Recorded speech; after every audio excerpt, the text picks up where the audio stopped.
Alors comme ça club? Qu'est-ce qu'on club par ici, dis donc? Bonsoir à tous, j'espère que vous allez bien. Bienvenue dans ce live du 10 février 2025. Il est à présent 18h49. J'ai lancé plus tôt que d'habitude parce que ça m'avait manqué, j'ai pas stream la semaine. J'espère que vous allez bien en tout cas. Oliver est en train de faire des conneries derrière moi, excusez-moi.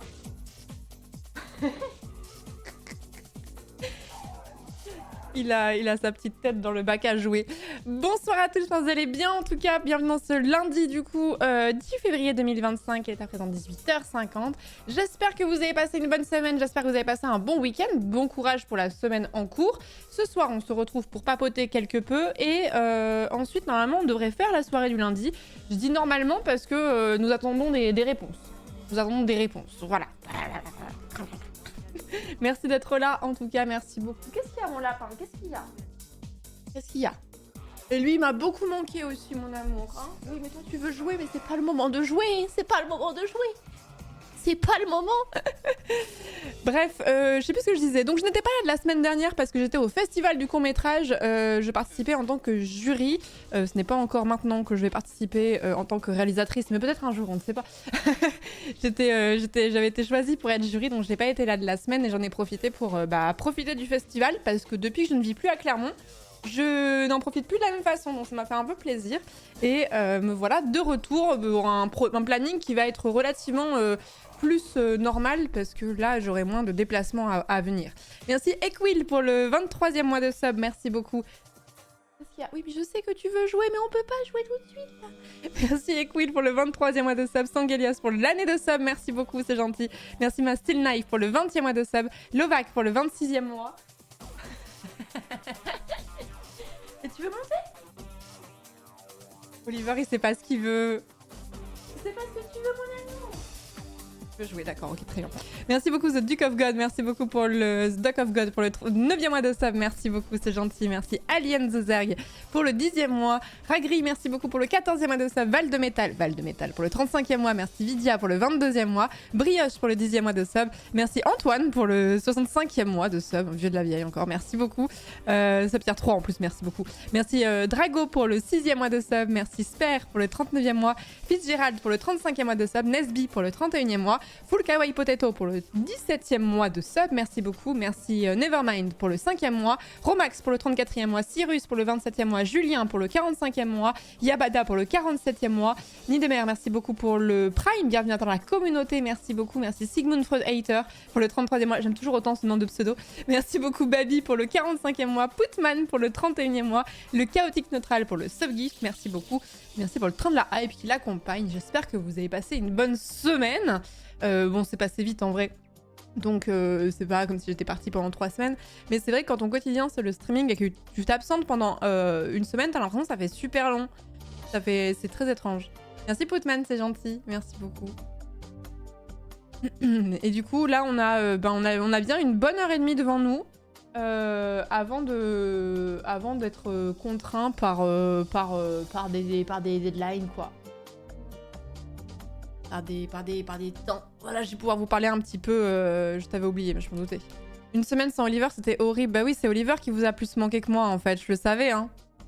J'ai même hésité à mettre le retour d'Oliver en titre de stream. Premier degré, j'ai vraiment hésité. Oliver est de retour. J'ai vraiment hésité. Merci beaucoup Tesserac pour le 58e mois. Je veux pas donner le chien, il veut pas monter sur moi depuis tout à l'heure. Je sais pas, je pense qu'il... Tu boudes? Tu boudes, mon loulou? Je crois qu'il se fait chier parce qu'il a pas de jouet. Je crois qu'il a pas de jouet et du coup il est un peu en mode oh non, ma vie est nulle. Ça vous embête si je me lève pour aller chercher un jouet au loup? Non, ça vous embête pas, hein.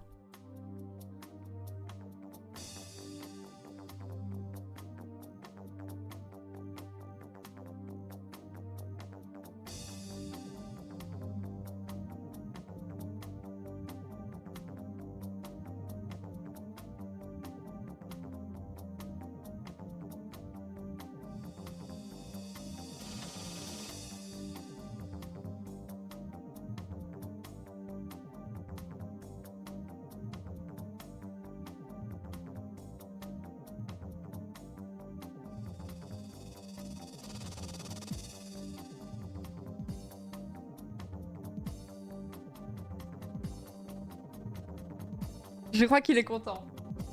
Je crois qu'il est très content.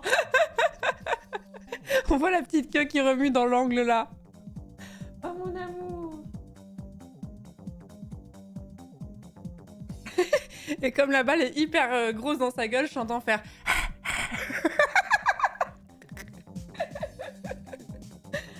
Oh là là, c'est le monstre du Loch Ness. Oui, oui, c'est la bête du Gévaudan. Merci beaucoup Gigi pour le 4e mois de sub. Merci Alexia pour le 13e mois de sub. Kilvi pour le 29e mois. Yulinchi pour le 6e mois de sub. Gigi le Morito du coup pour le 4e mois. Eren Dream, merci beaucoup pour le 5e mois. Tricia pour le 38e mois, merci beaucoup. Merci beaucoup, il nous a tant manqué. Mais oui, je sais bien qu'il vous a plus manqué que moi. Mais à votre place, ce serait pareil de mon côté. Hein. Ce serait... Je vous comprends. Je vous comprends. Il est tellement positif et mignon. L'Oliver du Gévaudan, exactement. Comment était ce festival à Clermont? C'était super. C'était vraiment super. Je vous refais un pitch un petit peu pour ceux qui ne savent pas. Je suis originaire de Clermont-Ferrand. Et depuis bien avant ma naissance, existe un festival du court-métrage à Clermont. Qui a lieu chaque année, et quand t'es Clermontois, alors s'il y a des Clermontois dans le chat vous le saurez, mais vous le savez déjà, mais quand tu es Clermontois, tu vas toujours faire une séance au festival du court-métrage, ne serait-ce parce qu'on y emmène aussi les scolaires, les collégiens, les lycéens et tout ça, pour faire des séances du cours. Donc c'est un truc que j'ai toujours fait, et depuis que j'ai déménagé de Clermont, et bah j'ai moins l'occasion de le faire parce que je redescends pas forcément sur Clermont pile poil aux mêmes périodes, mais je l'ai fait pendant, je pense que j'ai fait une quinzaine ou une vingtaine d'éditions, je sais pas. J'en ai fait vraiment beaucoup. Et cette année, on m'a proposé il y a plusieurs mois de faire partie d'un jury en compagnie de Juliette Ressalini et de Jérémy Detello pour remettre un prix au nom du CNC. Et du coup, on a remis 2 prix même d'ailleurs. Et du coup, j'ai tout de suite dit oui parce que j'aime vraiment beaucoup ce festival. Je le connais vraiment bien. Et mon amour.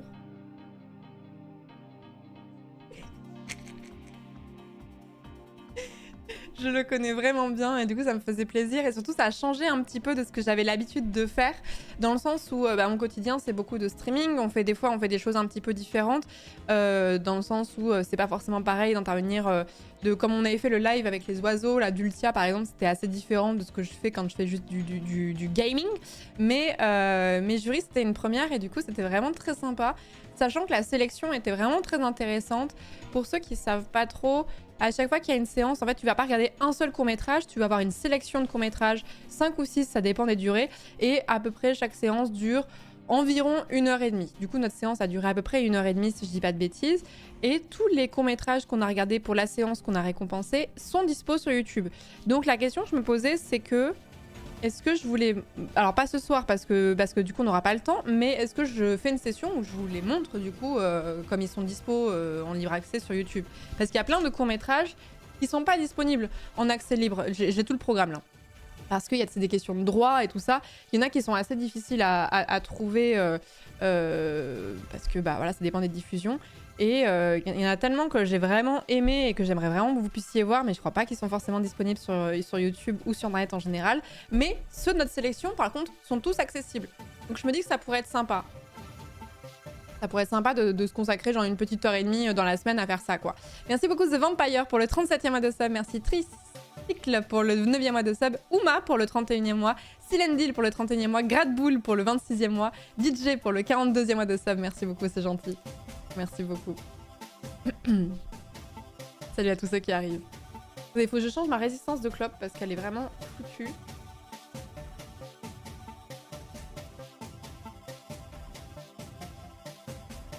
Ah. Il a sorti un autre jouet de la caisse à jouer. Des images violentes.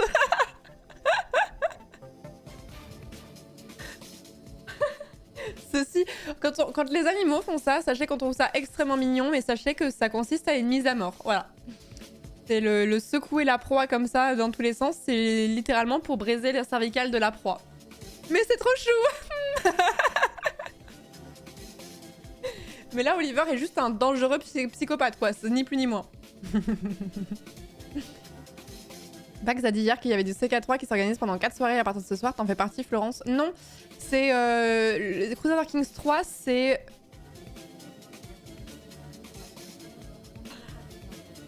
Il est tout décoiffé.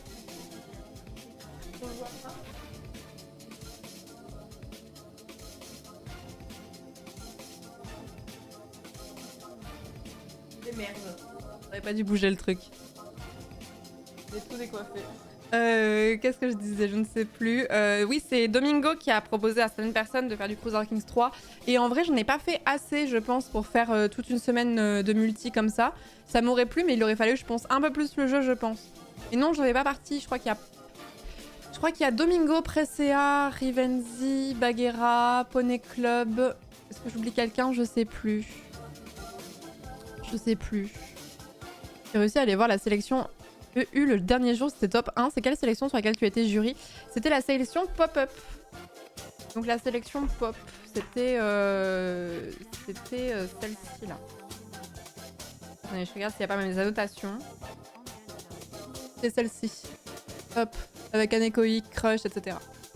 Et je suis contente parce que j'ai pu faire plein d'autres séances. Alors j'étais pas jury sur celle-ci, donc j'étais vraiment très chill pour les regarder. Alors après, il y a plus ou moins des commentaires pertinents des fois.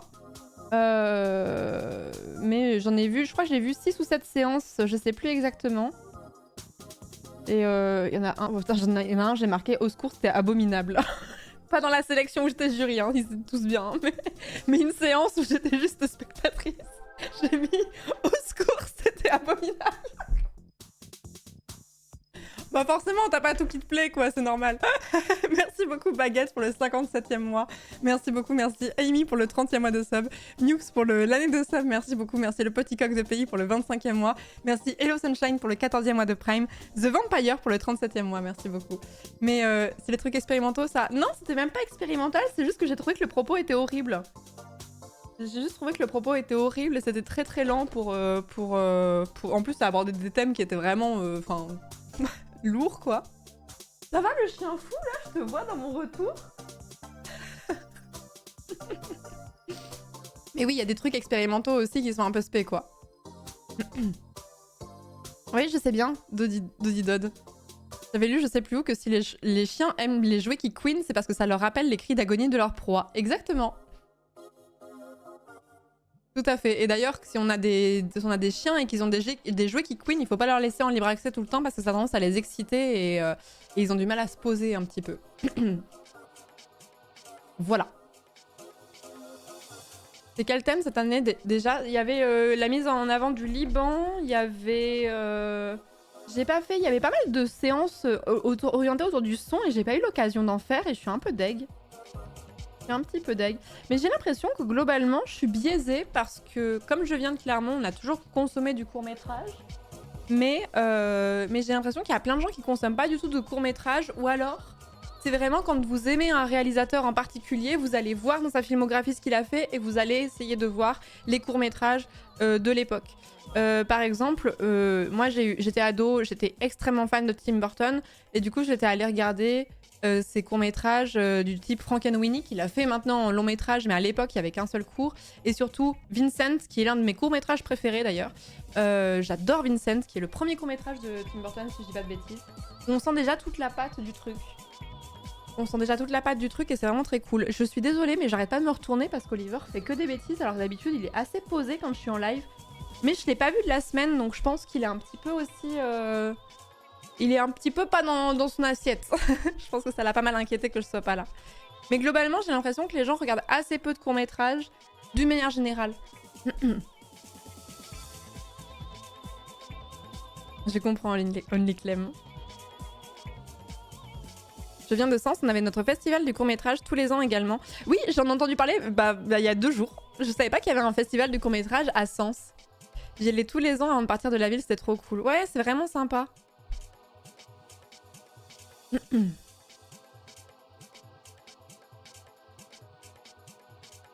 Mais après, bon, c'est pas forcément facile à choper, ça dépend de la distribution et tout ça. Je sais pas dans quelle mesure sur le câble... Ça se dit encore sur le câble? Est-ce que les chaînes payantes, est-ce qu'il y en a qui diffusent peut-être plus des courts-métrages pour remplir des grilles de programmes? Après, court-métrage, ça veut tout et rien dire. Des fois, il y a des trucs qui sont très expérimentaux, des fois pas du tout. On a un peu l'image de trucs hyper expérimentaux, c'est pas toujours le cas, même si j'en ai vu cette année des trucs qui étaient plus expérimentaux. Mais pour la parabole, là, oui. Sur le RTF, sur les ondes.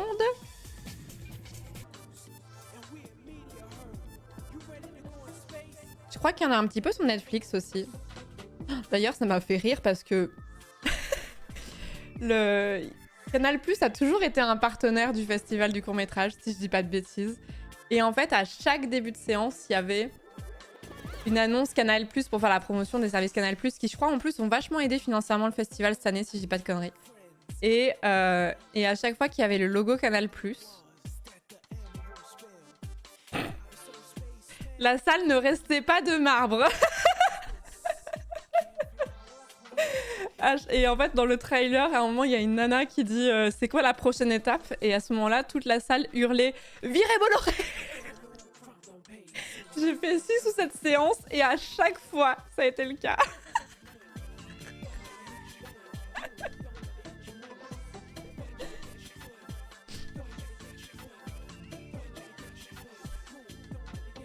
Clermont, le bastion de gauche. Clermont est à gauche depuis 1945. Donc oui, c'est vraiment une ville de gauche, Clermont, pour le coup. En tout apolitisme, bien sûr. Quel court-métrage tu as préféré, ton top 1? Pour ce qui concerne la sélection, nous, on en a récompensé 2. J'ai mis les liens dans ma story Instagram. Ils doivent encore être dispo, je pense. Le premier, c'était Anéchoïque de Enzo Croisier, qui a été récompensé. Et le deuxième était Bâtarde Glorieuse de Camille et Justine, donc de Camille Giry et de Justine Lossa, qui est aussi dispo sur leur chaîne YouTube Camille et Justine, que vous connaissez peut-être parce qu'elles sont quand même pas mal actives sur les réseaux sociaux, mais en général.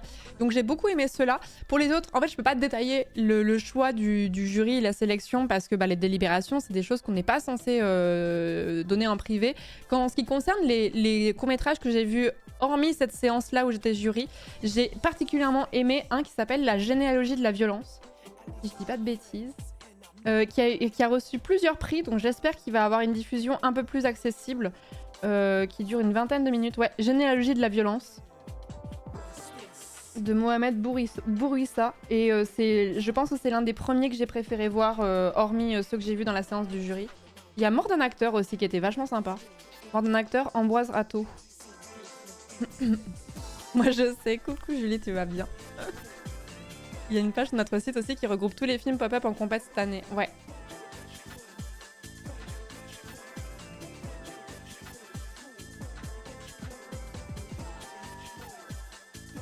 Sur Netflix, il y a une série de courts-métrages de Wes Anderson. Ouais, alors je crois que c'est... Wes Anderson, c'est pas carrément du moyen-métrage. Je crois que ça dépasse pas l'heure. Il a pas fait un truc qui dépasse l'heure, mais qui est pas assez long pour être un long métrage? Je me demande. Je l'ai toujours pas vu d'ailleurs, faudrait que je le mate parce que j'aime beaucoup Wes Anderson comme réal. Grand Prix National Généalogie de la violence. Ouais, il est trop bien. Je sais pas si t'as le droit de dire si t'as plu ou pas, mais je l'ai trouvé vraiment trop bien celui-là. Généalogie de la violence, ça parle des... Ça parle de racisme globalement. Le moyen métrage, ça existe. Oui, mais je crois que c'est un terme qui a un peu été... Pour moi, le moyen métrage, c'était le format entre 1h et 1h20, je crois. Si je dis pas de bêtises. Mais je crois que c'est un terme qui est un peu désuet maintenant. Moyen métrage. Ah non, c'est entre 30 et 50 minutes. Entre 30 minutes et 1h, je dis n'importe quoi.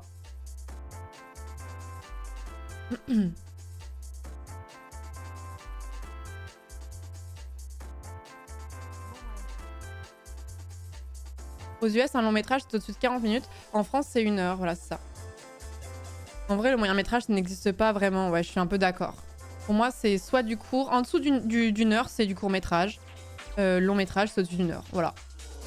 Mais j'avais déjà entendu ce terme de moyen métrage, mais je suis pas sûre qu'il soit très employé, j'avoue. Voilà, mais ouais, il y avait plein de trucs sympas. Il y avait des trucs perchés. Hein. De toute façon, une séance... Aller au festival du court-métrage sans te dire à la fin d'un court-métrage, bon, celui-là, j'ai rien capté. C'est pas vraiment une vraie expérience de court-métrage, je trouve. Il y en a qui sont plus ou moins perchés. Mais il y en avait plein qui étaient vraiment très chouettes. Et par contre, ce qui peut être paradoxal, c'est que quand tu fais une séance, des fois, tu passes d'un truc qui va être très dur, qui va aborder des thématiques très lourdes, à un truc qui va être vraiment absurde et drôle. Et du coup, tu fais vraiment le grand écart en termes de sentiments, quoi.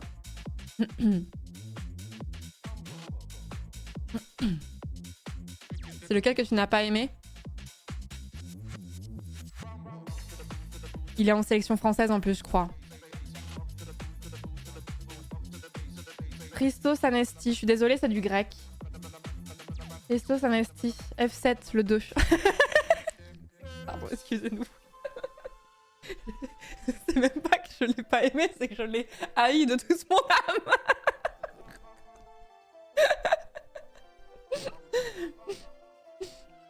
Par contre, c'est quoi ce banger musical? Je peux vous donner le lien si vous voulez. Mais ouais, je vous invite à regarder. En fait, le court-métrage, il y a plein de gens qui ont une image. Ça, c'est le lien de la playlist qu'on est en train d'écouter. Le court-métrage, il y a plein de gens qui estiment que tu fais du court-métrage soit parce que t'es débutant en matière de réalisation, soit parce que t'as pas de budget. Ça peut être le cas, effectivement. Mais il y a des grands réals qui continuent de faire du court et il y a plein d'idées que t'as pas envie de développer sur un long métrage. Des idées qui sont cool mais qui tiennent en 20 minutes et ce serait très efficace. Et si tu le fais en long métrage, bah c'est juste long et ça tourne en rond quoi. Et du coup, faut pas voir le court métrage comme des gens qui n'ont pas les moyens d'en faire un long métrage, vous voyez. Je trouve ça dommage qu'on n'y ait pas plus accès sur YouTube. Il y en a certains qui sont postés, mais pour des questions de droit, forcément, ça reste un peu plus confidentiel que du long métrage, on va dire.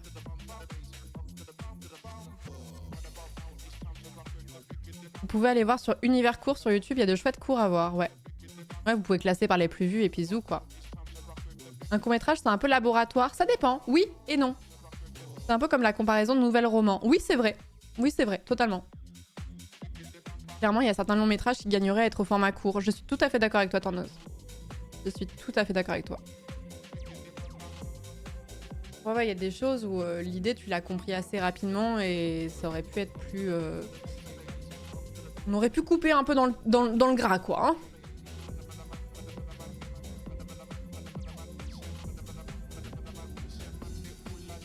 Je t'ai vu au I2 le samedi, mais j'ai pas voulu te déranger. Fallait pas hésiter, hein. Je m'aurais pas dérangé. Je vais bosser sur un court-métrage nommé au César cette année.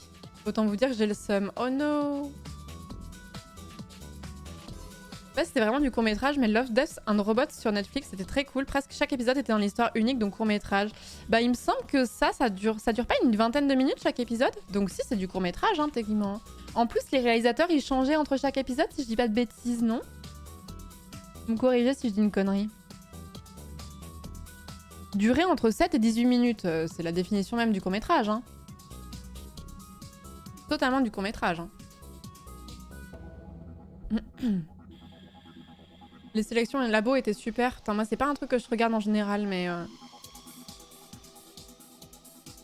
Merci beaucoup Lucas, merci beaucoup pour le 40e mois de sub, merci Kensia pour le 50e mois, merci le sorcier pour le prime, bienvenue dans la communauté, merci Mphitos pour le 38e mois, Raz, merci beaucoup pour le 21e mois, Ilric pour le 21e mois, bisous Toudou, merci beaucoup pour le 4e mois de prime, merci Cepev pour le prime également, bienvenue dans la communauté, merci Lacfar, merci beaucoup pour le 9e mois de sub, c'est gentil, merci beaucoup Attic pour le 30e mois également, merci beaucoup.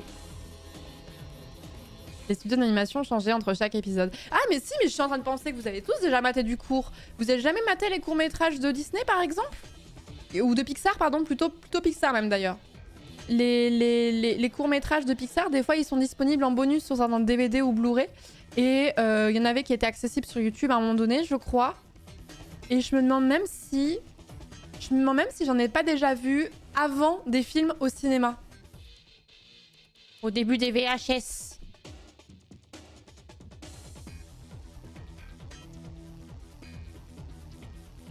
Les courts-métrages Overwatch aussi, c'est vrai. Mais oui, vous consommez du court, mais vous le savez même pas en fait. Il y avait un court-métrage de Pixar qui était vachement cute, mais que j'ai oublié. Il y en a pas un avec une tortue? Ça vous dit rien? J'en ai vu un avant vice-versa. Ouais, c'est bien ce qui me semblait. Celui avec les oiseaux, mais c'est celui avec les oiseaux sur les câbles électriques, là, non? Non, les oiseaux sur la plage, peut-être. Attendez. For the Birds.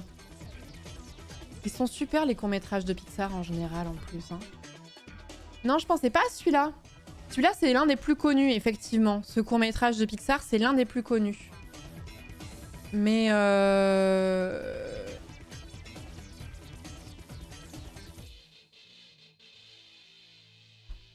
Bao de Pixar? Attendez. Ah, je l'ai pas vu, celui-là. Il me dit rien.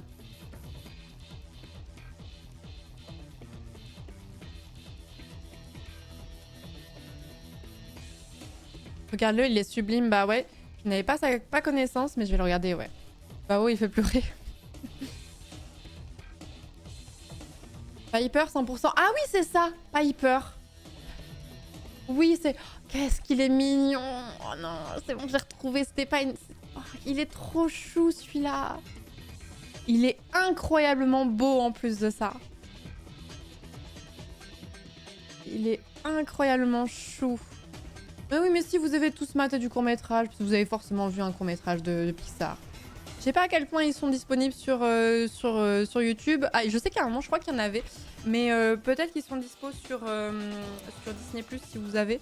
Et sinon, en DVD, quoi.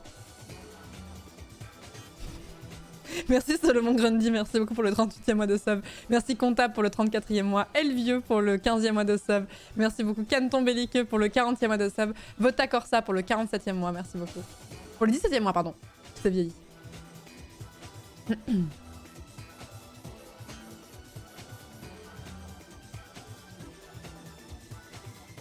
En soi, les cinématiques stylisées, donc hors engine du jeu, sont des courts-métrages. Oui, c'est vrai. C'est vrai, après ça s'inscrit dans un autre média et c'est plus long et tout et plus développé, mais c'est vrai, oui, en quelque sorte.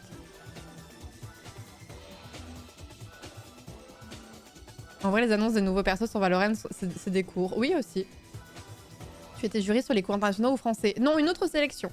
Ni internationaux ni français, c'était une sélection pop-up, donc c'est plutôt des créations issues du web, elles sont toutes disponibles sur YouTube. Donc c'était un petit peu particulier. C'est pas la première année qu'ils faisaient ça. Mais c'est la première fois que j'étais jury sur le festival pour cette sélection-là. J'avoue que internationaux ou français, c'est quand même vraiment des gens qui sont vraiment dans le cinéma plus intégrés, on va dire.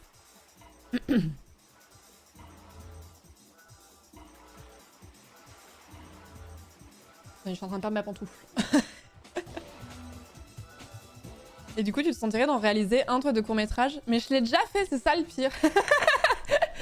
Je l'ai déjà fait quand j'étais au lycée. Dans mon lycée, il y avait une option cinéma. Et donc, c'était une option... Enfin, c'était une option, c'était pas obligatoire, tu pouvais vraiment en rajouter. Et du coup, on avait plusieurs blocs. On avait un bloc de réalisation, on avait un bloc d'analyse filmique. Et du coup, on a réalisé plusieurs courts-métrages. Donc, j'ai dû en réaliser, pas toute seule, hein, avec une équipe. On a dû en réaliser, je crois qu'on en faisait 2 par an. Donc, j'ai dû en réaliser 4, je pense. 4, 6, un truc comme ça, je crois. On veut voir... Ah non, mais je ne les ai même plus, en fait. C'est ça, le truc. Je les ai plus, et puis surtout, c'est des courts-métrages de quand j'avais 15 ans, quoi. Donc, autant vous dire, avec les moyens de l'époque et tout ça, c'était pas très bien.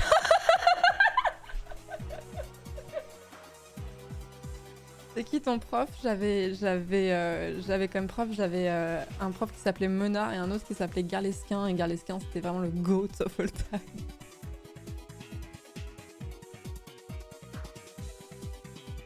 C'est vintage. Non, mais je pense que je pense que je serais pétrie par le cringe à l'idée de les revoir. C'est des très bons souvenirs parce que c'était du coup, c'était dans le cadre du lycée, mais c'était quand même vraiment marrant. On avait un peu carte blanche et tout ça.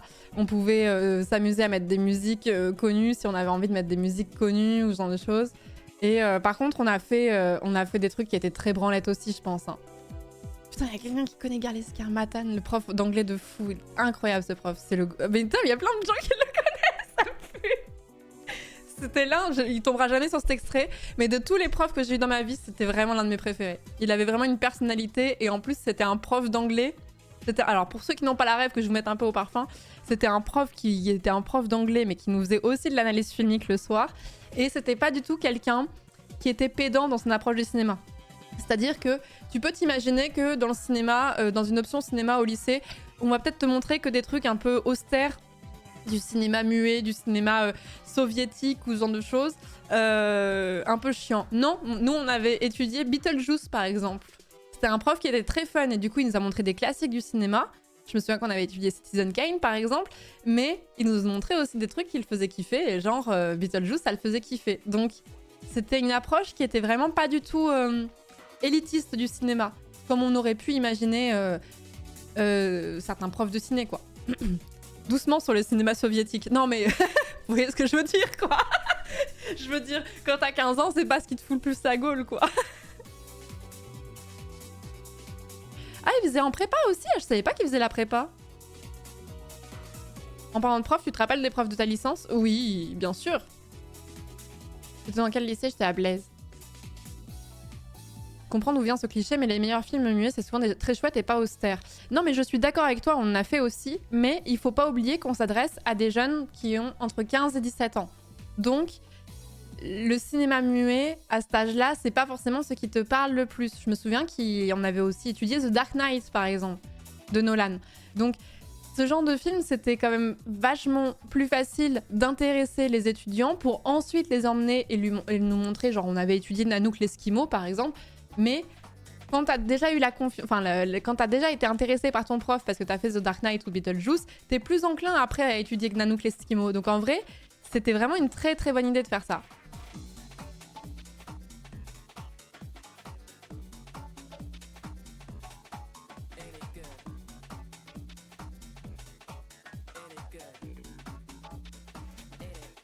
J'avais un prof d'anglais qui nous montrait des trucs de ouf à la fac, genre Here in Lossing in Las Vegas, Requiem for a Dream. Il m'a traumatisé ce truc-là. Là, je l'avais maté comme j'avais 15 ans, là.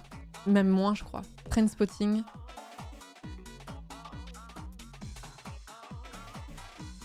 Ça se trouve, tu étais au lycée quand j'étais en prépa, le multiverse continue. Je sais pas, ça a eu ton bac en quelle année? Je pourrais tout te demander ça quand on sait.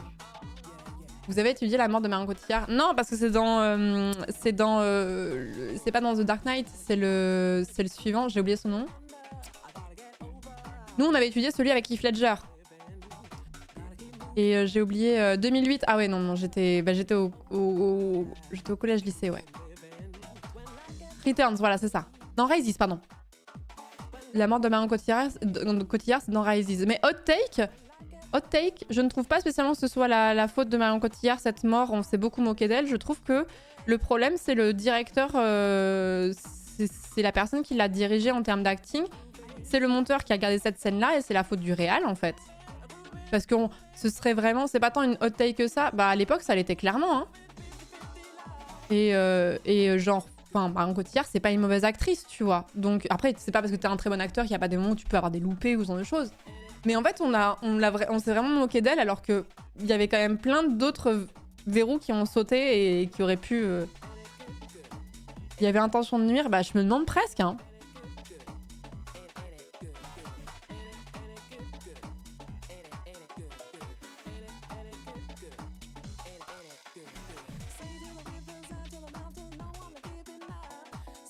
J'avais un prof de français au collège qui nous avait étudié Bilbo le Hobbit et regardé le Seigneur des Anneaux, il nous avait montré Kill Bill, c'était le GOAT. Oh, tiens, Kill Bill à des collégiens, ouais, remarque, ça peut se faire. Hein. Mais oui, en fait, je trouve que c'est trop une bonne idée de montrer des trucs comme ça. En plus, c'était du cinéma, donc en fait, t'as pas de programme à proprement parler aux étudiants, donc t'as un peu quartier libre. Forcément, qu'en littérature, c'est plus compliqué. Mais moi, je me souviens de, par exemple, pour prendre l'exemple inverse, je me souviens, j'ai une sainte horreur de George Sand, désolée pour elle, parce qu'on nous l'a fait lire quand on était en 4e. Je trouve pas ça très pertinent de faire lire George Sand à des élèves qui ont 12-13 ans. C'est un peu austère, tu vois. Et on a lu que George Sand de toute l'année, quoi. Alors que si nous avaient montré des trucs qui nous parlaient un peu plus, pour ensuite nous amener vers un truc de George Sand, pourquoi pas, tu vois.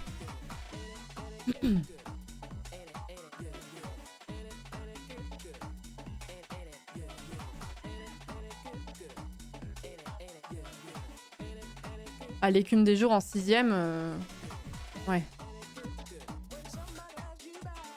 Le traumatisme de Madame Bovary. C'est plutôt au lycée, Madame Bovary, non? C'est comme Zola, même si c'était important et tout, La Bête humaine m'a trauma de toute sa bibliographie. Putain, moi j'ai adoré. Et moi je me souviens avoir lu Zola en seconde et La Bête humaine, pour le coup, je l'avais trouvé vraiment cool.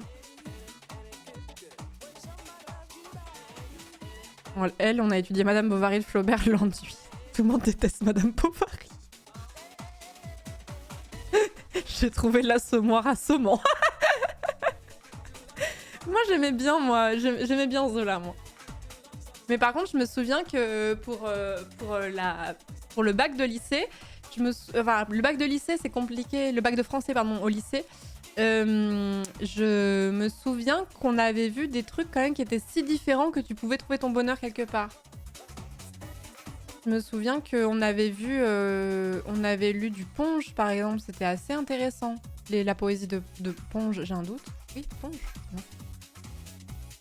Poésie, Ponge, j'ai un doute. Oui, Francis Ponge.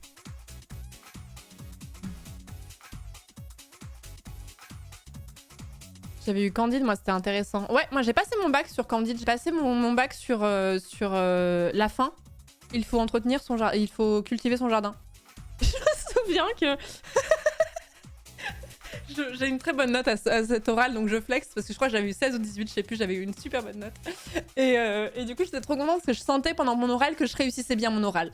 Et à la fin, elle me pose la question et comment il faut interpréter cette phrase, la fameuse phrase il faut cultiver son jardin. Et moi, j'avais continué, alors je sais plus parce que je me souviens moins de l'œuvre, ça fait longtemps que je l'ai lu, Candide, mais j'avais commencé à vraiment partir dans tous les sens en prenant des trucs alambiqués et tout ça. Et à la fin, je me souviens que l'examinatrice, elle me dit oui, sinon juste littéralement cultiver son jardin, quoi. Ah oui, oui, il y a ça aussi. Sinon, voilà, faire pousser les butternuts, quoi. Faut bêcher, quoi.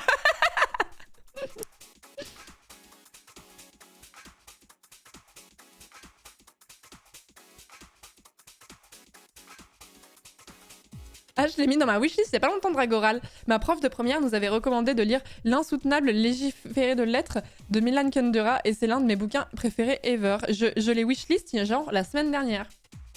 En me disant faudrait que je le lise à un moment donné. L'insoutenable légèreté de l'être. Par contre, je sais pas la nationalité de Milan. Je ne sais pas. Tchécoslovaquie.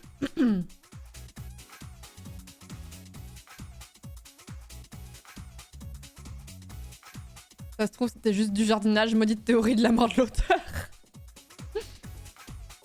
En français, j'ai subi Samuel Beckett en attendant Godot, mais j'ai pas compris pourquoi c'était un chef-d'œuvre. Je ne l'ai pas lu, je ne pourrais pas en parler.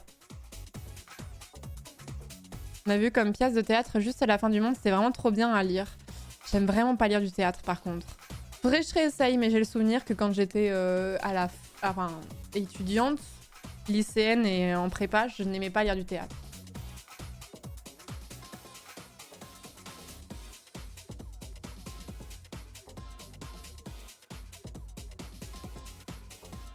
Le théâtre, il faut le voir, pas le lire. Ouais, je suis assez d'accord. D'ailleurs, j'espère qu'elle est encore en... Oh merde, je voulais faire une story par rapport à ça parce que j'avais vu une pièce de théâtre qui était exclusivement à Lyon. Et je me suis dit qu'il fallait que j'en parle en live. J'en ai parlé rapidement en live, mais j'avais trouvé une excellente pièce de théâtre. Et j'ai oublié le nom de la pièce. Vraiment, j'ai une mémoire de poisson rouge, c'est pas possible. Je n'ai lu aucun classique, mince, c'est pas grave. Ça veut pas dire que tu le feras jamais. Et si tu prends plaisir à lire d'autres choses, faut pas se forcer à lire des classiques.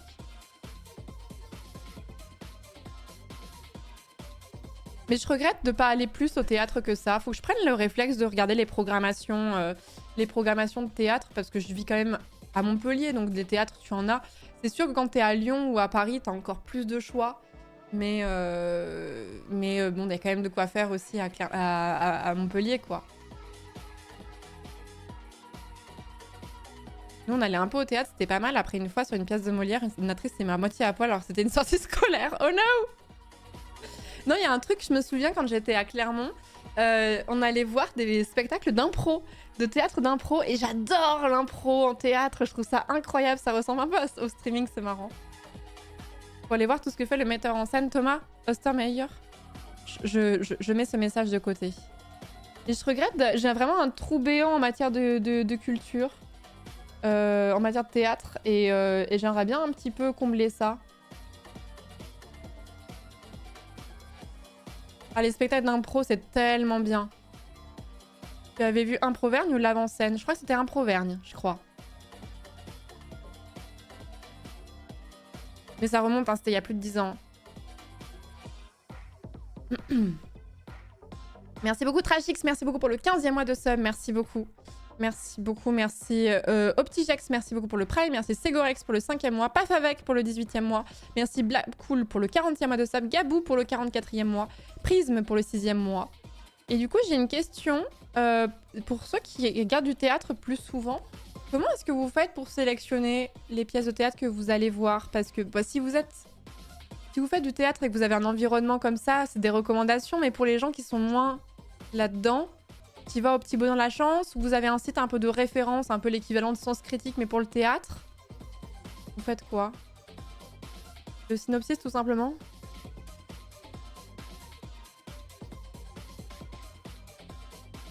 Normalement, il y a une soirée du lundi ce soir, ouais.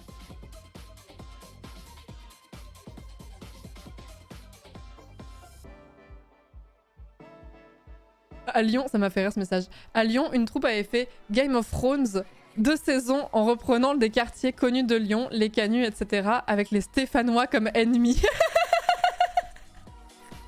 Maudit Stéphanois.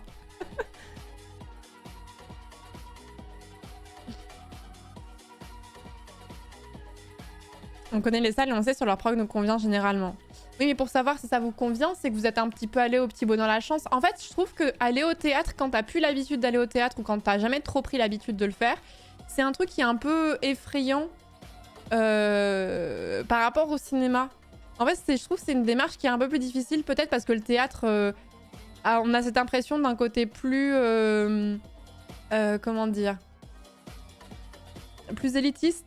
Alors qu'en fait, à la base, le théâtre, c'est très populaire, c'est censé être très populaire.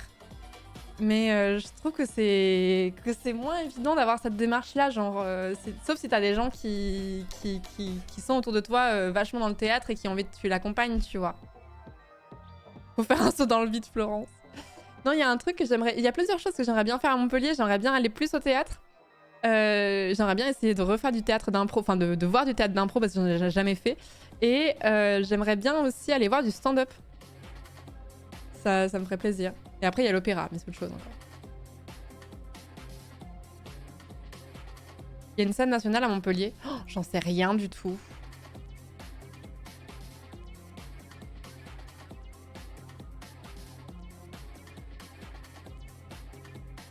Moi, je vous cherche pendant ce temps le nom de la pièce que j'étais allée voir.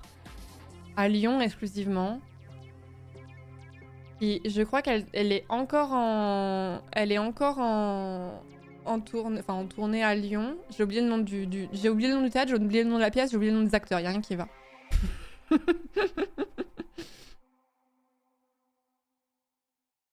Tu as des théâtres en 360 aussi, c'est super intéressant et immersif. Ah, ça j'ai jamais fait, j'aimerais bien. Tu vas à un théâtre national, tu as généralement une bonne documentation sur leur site. À Rennes, c'est très populaire comme public. Bon, il y a énormément de profs et d'anciens profs. Pourquoi je ne suis pas étonnée? Il y avait un projet rouge à un moment. Ma première pièce de théâtre, j'y étais à contre-cœur, qui a forcé par l'école pour en faire une analyse. Je suis tombée sur une modernisation des Fourberies de Scapin. J'ai trouvé ça incroyable et ça a totalement changé ma vision du théâtre. C'est trop bien en vrai. Non, mais je savais pas que ça m'étonne pas, mais les théâtres à 360, je ne savais pas que ça existait.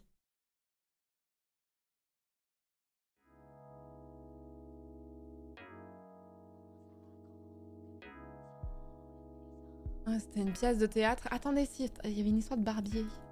Attends. Je cherche encore.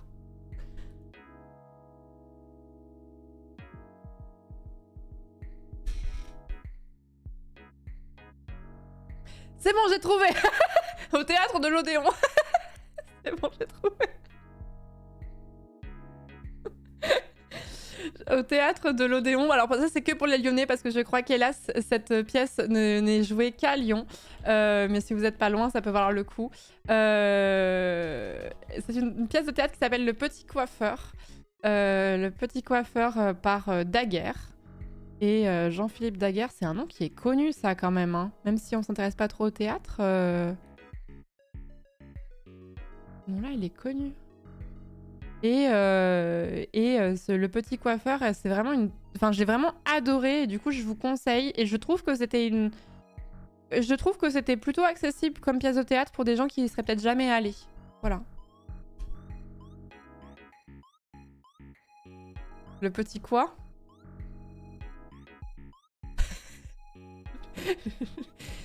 Ça suffit.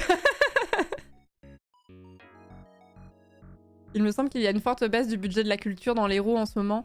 Oh, est-ce propre à l'héros? Je ne sais pas.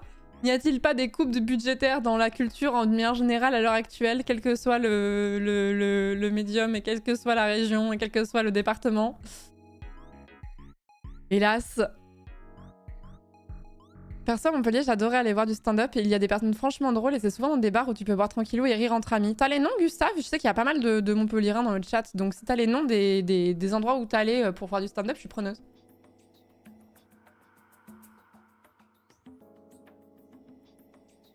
C'est moins 100% de baisse, surtout dans l'héros.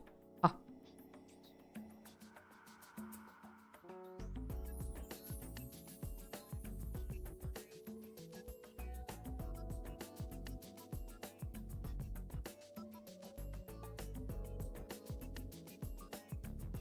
Est-ce que tu comptes faire un visionnage des films de cours du Clermont comme tu as proposé sur Insta? Oui, je pense, mais j'aimerais le faire en soirée de cette semaine.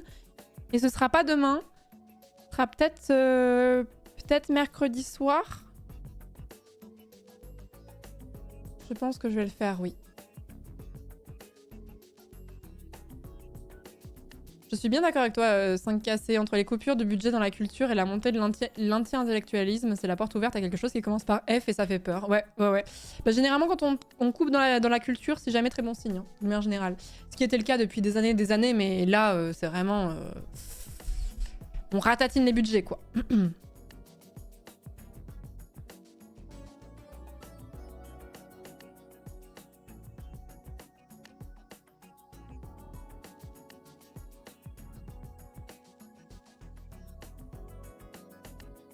Il y a Redline à Montpellier comme bar stand-up sympa dans le centre. Ok. Vous avez déjà aussi parlé de ma lubie d'aller dans un bar jazz.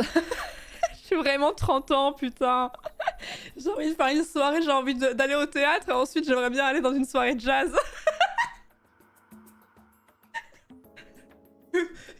Puis prendre une petite tisane éco-responsable avant d'aller dormir après. C'est très bien le jazz. Oui, mais c'était pas les rêves de quand j'avais 15 ans.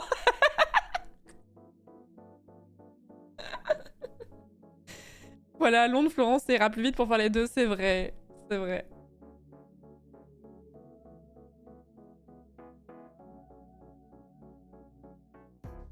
Et dans l'éducation, ils ont encore diminué d'1 heure les heures octroyées par classe de 6ème. À l'échelle nationale, le nombre d'ateliers et d'options annulés est énorme. Ouais. Ah, c'est vraiment dramatique. En fait, c'est terrible parce que j'ai l'impression que, tu sais, que ça déprime tout le monde d'en parler. En même temps, si on n'en parle plus, ben, ça les arrange bien. Enfin, ouais, c'est vraiment cauchemardesque. J'ai l'impression qu'on râle, mais ça change pas, quoi. Le Redline, l'Odéon Comedy Club de temps en temps. Fridge Comedy Club, mais le top 1 pour moi reste le Red. Merci beaucoup, Gustave. Donc ça, c'est les recommandations pour des gens qui voudraient aller voir du stand-up à Montpellier.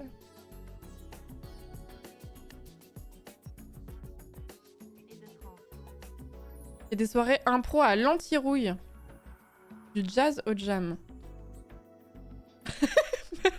Merci. Mais attendez, mais si vous me donnez des recommandations comme ça, je vais arrêter de streamer le soir et je vais streamer que l'après-midi parce qu'après, je vais avoir une vie culturelle riche.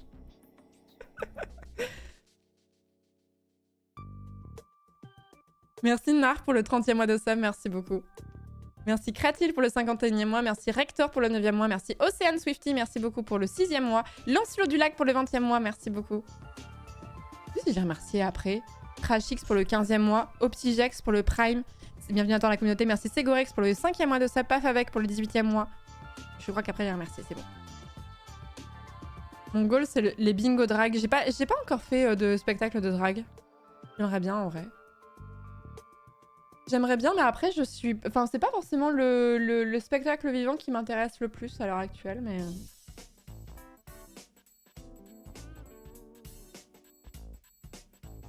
Je suis bien d'accord avec toi, Dex. Ce qui est dingue avec toutes ces coupes de budget culture, c'est que la droite passe son temps à se gargariser sur la culture française, mais peut pas s'empêcher de leur retirer toutes leurs subventions. Oui. Oui, mais ils se gargarisent sur les artistes quand ils sont morts, en fait. C'est ça, le truc.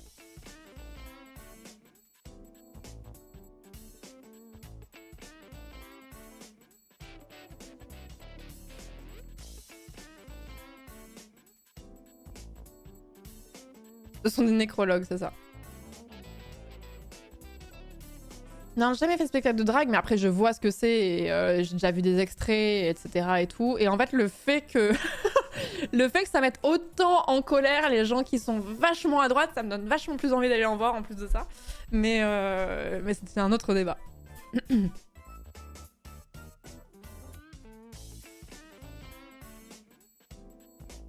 J'étais triste de pas te voir au dernier Trackmania RPG, c'était 100% masculin. Après bon, ces guilds se sont fait éclater. Oui, mais en fait, Wingo m'avait prévenu qu'il y avait ça, mais que la map était vraiment dure. Et de toute façon, j'aurais pas pu parce que j'étais au festival du cours à ce moment-là. Même les artistes morts, ils s'en foutent, il y a plus une thune dans les musées. Non mais c'est vrai en plus ce que tu dis. Oui, c'est vrai.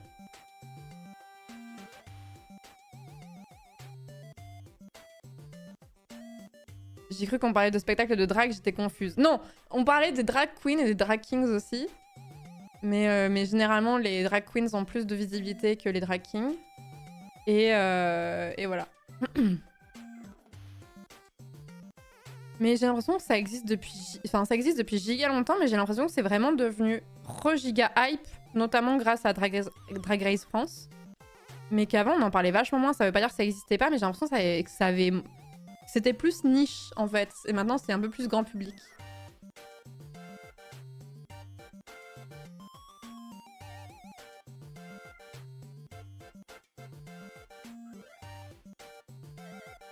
C'est encore très niche avant le post-Covid. Ouais, c'est à peu près à cette période-là. Grâce à RuPaul, d'abord à l'international. Oui, oui, bien sûr, mais je parle vraiment en France. Je parle vraiment en France.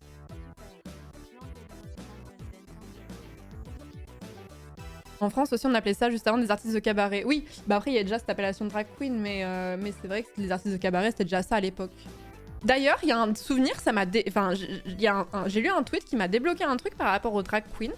Et c'est vrai, si je dis pas de conneries, si ma mémoire est pas mauvaise, où les gens très à droite, anti-woke et tout machin, là, qui détestent les drag queens, et qui sont toujours en mode « Mais nos enfants nos enfants vont être choqués !» Et il y avait quelqu'un qui disait cet argument-là. On est d'accord que quand il y avait le plus grand cabaret du monde avec Patrick Sébastien, à la fin, quand ils étaient tous sur scène, il y avait des drag queens.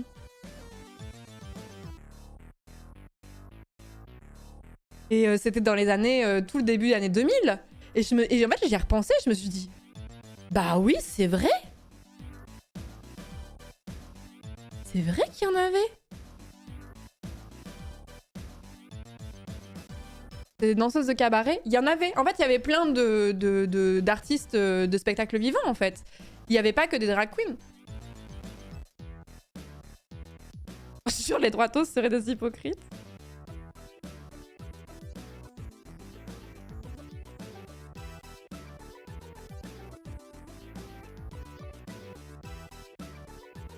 Il y avait des meufs style Crazy Horse avec des plumes et tout, mais pas drag queen, je crois. Mais pour moi, il y avait tout.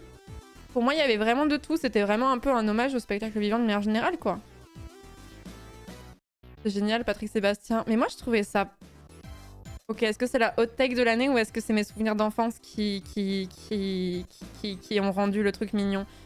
Moi, j'aimais beaucoup le plus grand cabaret du monde quand j'étais enfant. Et je trouvais ça assez cool de voir ça à la télé. T'avais vraiment des trucs qui étaient très différents.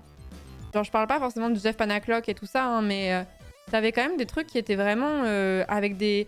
Je me souviens d'artistes qui faisaient des toiles à l'envers et qui d'un seul coup, tu sais, le visage se révélait. C'était incroyable comme performance. T'avais des trucs de chorégraphie et tout. T'avais des trucs de jonglage vraiment impressionnants. T'avais des... Enfin, il y avait quand même des jolies choses, hein. Mais tu as quel âge? J'ai 20 ans. Il y avait des trucs de magie, il y avait des trucs... Tout n'était pas incroyable, mais il y a quand même des trucs qui étaient vachement chouettes, non? Les spectacles étaient cool parfois, par contre, les célébrités assises interviewées entre les spectacles, giga flemme, voilà, c'est ça.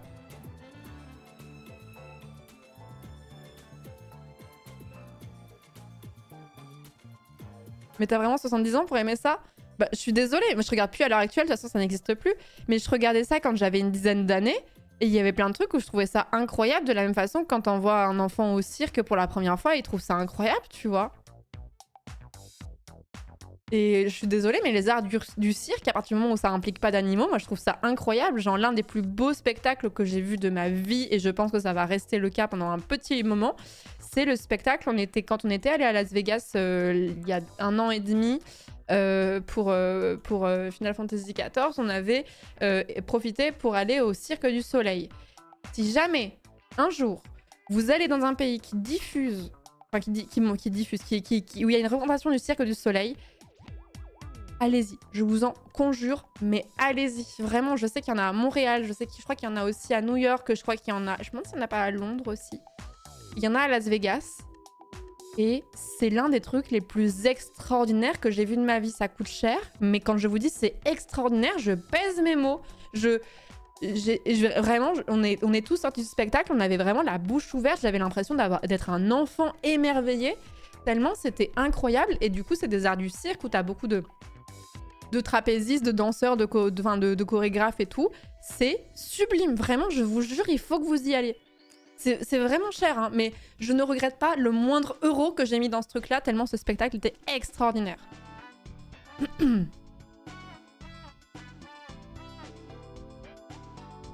On parle de quoi? On parle de spectacle vivant, les nous. Je parlais du Cirque du Soleil qui a des représentations un peu partout dans le monde, mais pas nécessairement en France, et je disais que c'était incroyable.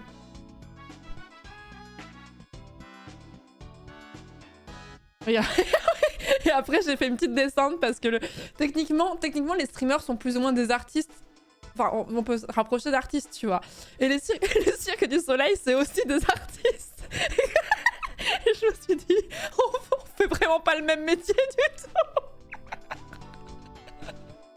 Eux, ce sont des artistes. Nous, on est des artistes.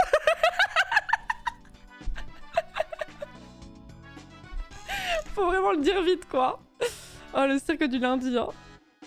Mais du coup, j'aimerais bien aller... J'aime bien les arts du cirque, j'aime beaucoup les arts du cirque, je trouve ça très très cool, mais j'aime pas quand il y a des animaux. J'ai pas envie de voir des... De toute façon, je crois que la plupart des gens ont envie de continuer à voir des trapézistes, des gens de métier et tout ça, mais pas forcément des fauves qui sautent dans des cercles, quoi. C'est...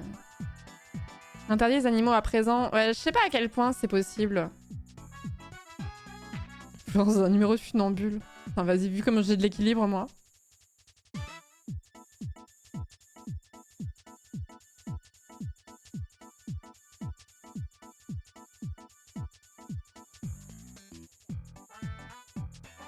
Ah, la petite voix de l'Iris araignée, je sais plus comment je l'avais fait. Oui, comme ça. Oui, il avait une toute petite voix comme ça, là. Je crois que c'était ça. Je crois que les animaux type poney sont acceptés. Bah, en fait, c'est pareil aussi. J'aime bien les chevaux. En fait, les chevaux me fascinent comme ils me font peur. J'ai peur des chevaux, voilà. Vous vous moquez pas. Et je m'étais dit, putain, un jour, j'aimerais bien voir des spectacles et tout ça. Mais j'ai toujours peur que derrière, ce soit des trucs giga shady où les animaux sont pas forcément respectés. Et j'aime bien les gens qui travaillent avec des chevaux... à pied et tout ça et qu'il en va faire des trucs, mais je veux vraiment être sûre que derrière le bien-être du cheval il est vraiment respecté de fou, quoi. Au festival du cirque de Monaco c'est encore autorisé, c'était full animaux exotiques cette année. Ouais. Non, je suis jamais montée à cheval, j'aimerais bien un jour mais j'ai un peu peur. En fait je trouve ça fou même que vous ayez pas peur des chevaux, parce que quand tu compares la taille, je me dis c'est logique, ça tombe sous le sens d'avoir peur des chevaux, non? Il a une tête qui fait cette taille-là. Toi, t'es là à côté.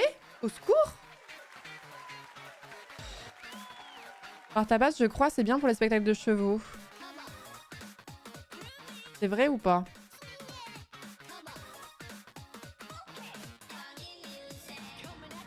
Plus grand que ça, une tête de cheval? Bah oui, grand, trop grand même. Très calme et paisible un cheval? Bah, je sais pas, des fois, il pète les plombs, là, ça me fait peur. Je commence par du poney, mais je pense que je suis peut-être trop grande pour monter sur un poney, non? Et là, tout le monde me fait... Non, Florence, tu n'es pas trop grande.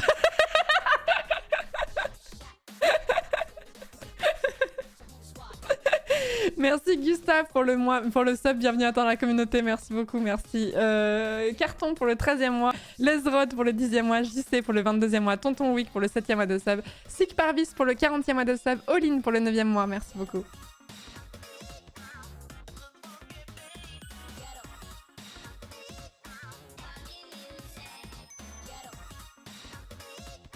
Se prendre un coup de queue de cheval, c'est douloureux. Ouais, ça doit fouetter un peu quand même. Hein. Le camarguais, pour commencer, c'est pas mal. Pas du poney, mais un petit cheval.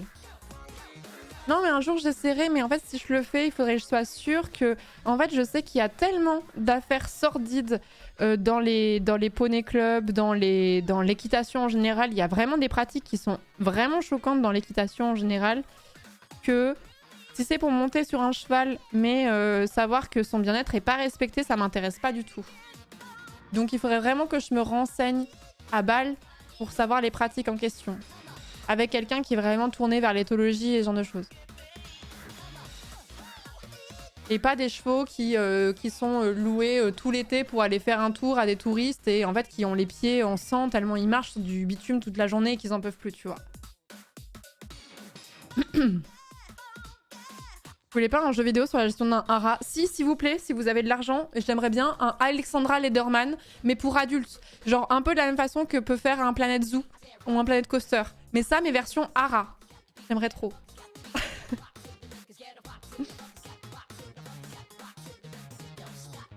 J'en rêve. Je fais ça demain.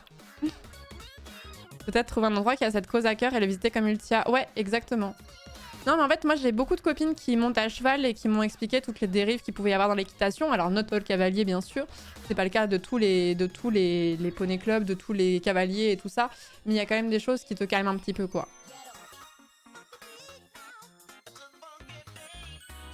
Avec plaisir de Meuf, Alexandra Lederman, c'était dur premier degré. Je sais pas, j'y ai jamais joué, mais en gros, je voudrais un truc qui soit pas connoté genre enfant.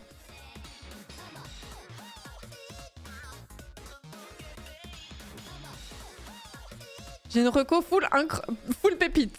Le théâtre du Centaure. J'aime bien que vous échangez les petits spectacles comme ça. Là, j'espère qu'il y a des gens qui vont se dire ah tiens, ça m'intéresse et qui vont aller voir les trucs après et qui vont être contents. Le théâtre du Centaure, basé à Marseille, il part bientôt en tournée pour présenter Entre chiens et loups. C'est du théâtre avec des chevaux. J'ai eu la chance de voir une répète et de l'avant-première et franchement, c'était de la bombe. Si vous aimez le théâtre et l'art contemporain, c'est incroyable. La troupe est très dédiée au bien-être des bébous. J'ai vu comment ils s'en occupent et franchement, rien à redire. Pavé César. Non, bah je note.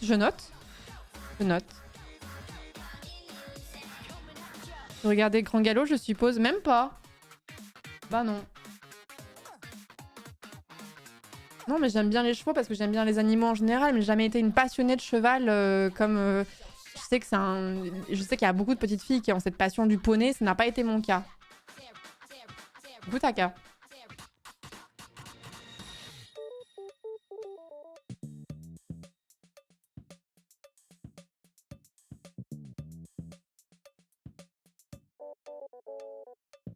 Passion Poney Play. Ne googlez pas Poney Play si vous ne savez pas ce que c'est.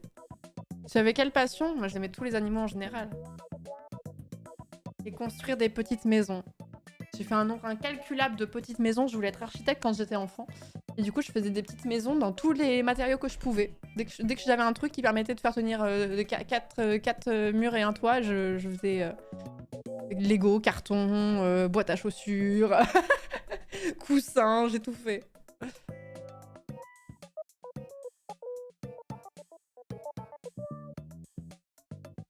La maison en lasagne. Mes parents ont fait pas mal d'équitation, ma soeur était à fond dedans. C'est comme ça que j'ai découvert mon allergie aux poils de cheval. Ah, c'est possible que... Je me demande si les gens qui sont allergiques aux poils de chat ont pas un pattern pour être allergiques aux poils de chevaux aussi.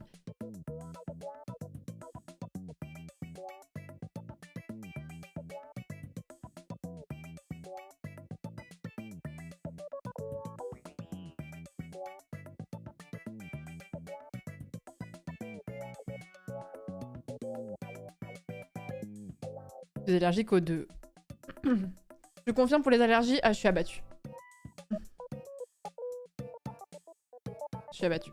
Sachez que si vous avez une allergie au chat, vous êtes sûrement allergique au lapin aussi. Je crois qu'il y a... C'est pas exactement la même molécule, mais en fait, généralement, quand t'as un terrain allergique, ça t'ouvre à d'autres allergies. Et le poil de chat et le poil de lapin, c'est un petit peu similaire. Et du coup, si vous êtes allergique à l'un, il est fort probable que vous soyez allergique à l'autre. Top.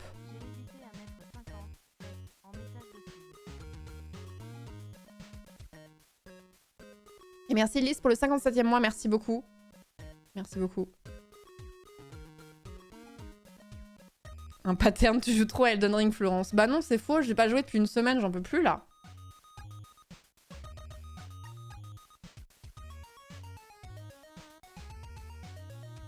Ouais, là, je suis allergique au chat. Là, ce week-end, j'étais hébergée chez un ami qui avait un chat.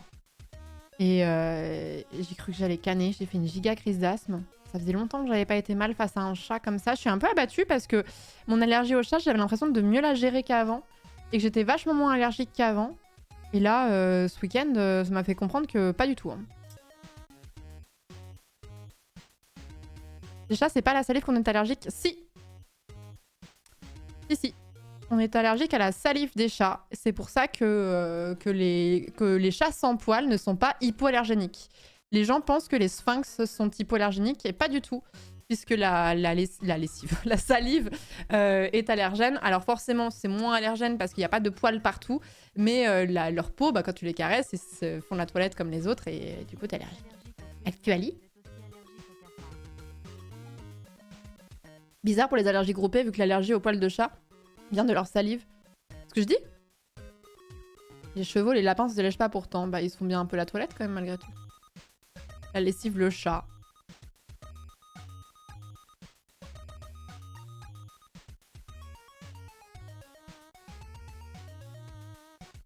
Il y a de la salive en aérosol chez les possesseurs de chats. Le lapin, c'est même assez propre comme bestiole, je crois, si je dis pas de bêtises. Hein. Je connais assez mal les lapins, mais il me semble que c'est plutôt propre comme bestiole. Enfin, globalement, les animaux, la plupart des animaux font leurs besoins souvent aux mêmes endroits en général.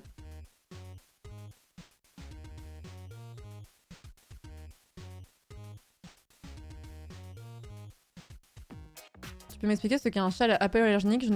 Je sais pas la fin. C'est un chat qui n'est pas... En gros, quand tu es allergique au chat, tu es allergique donc à la salive, pas aux poils de chat. Et on est allergique aux poils, entre guillemets, parce que les chats font beaucoup leur toilette et du coup déposent des poils partout où il y a de la salive. Donc indirectement, on dit qu'on est allergique aux poils de chat, mais c'est pas exactement vrai. Bref.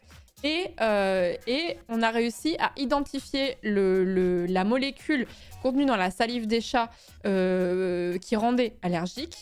Et de là, on a créé certaines races qui sont hypoallergéniques, donc c'est-à-dire qui ne provoquent pas d'allergie ou beaucoup moins d'allergie pour les personnes qui sont allergiques.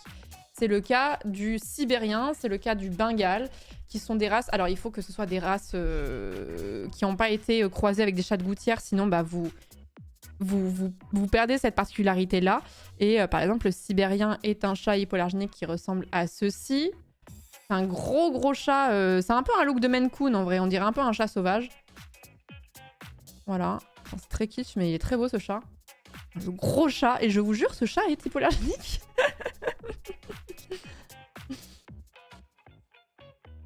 Et le bengale en est un aussi. Le bengale, c'est sublime comme chat. On dirait une petite panthère. Voilà, mais ça, c'est des chats de race. Donc, c'est des chats élevés en élevage, etc. Genre de choses. Juste panthère, là. Je crois que le ragdoll n'est pas hypoallergénique. Comment ça, créer des races? Bah, toutes les races de chats et de chiens, de poneys, de tout ce que vous voulez, ont été créées. En fait, elles sont pas créées de façon à isoler des gènes, etc. Mais en fait, c'est que quand t'es parti du loup, par exemple, pour prendre un exemple plus concret, on est parti du loup, on a domestiqué le loup et c'est devenu un espèce de chien, un grand chien qui ressemblait plus ou moins au loup. Et on s'est rendu compte qu'il y avait certains individus qui avaient plus d'appétence pour la garde de troupeaux et d'autres pour la garde de la maison. On a choisi ces individus et petit à petit, ça a donné des types de races. Et petit à petit, ben, on a tellement sélectionné que ça donne les races actuelles. C'est de la sélection, voilà, exactement.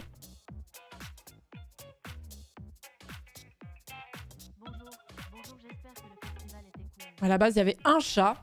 Non, mais c'est découlé du chat sauvage, je pense.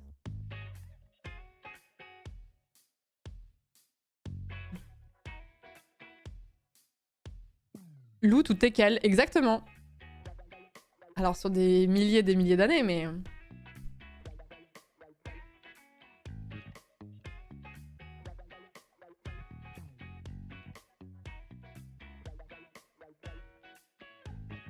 Et sachez que, alors paradoxalement, Quand vous dites le carlin, etc., le carlin, par exemple, est l'une des plus vieilles races au monde.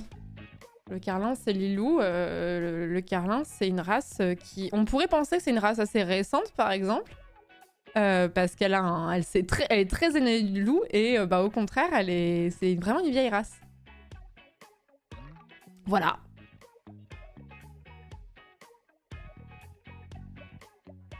Il y a 10 000 ans, on chantait déjà « Oh là là, mamie loup ».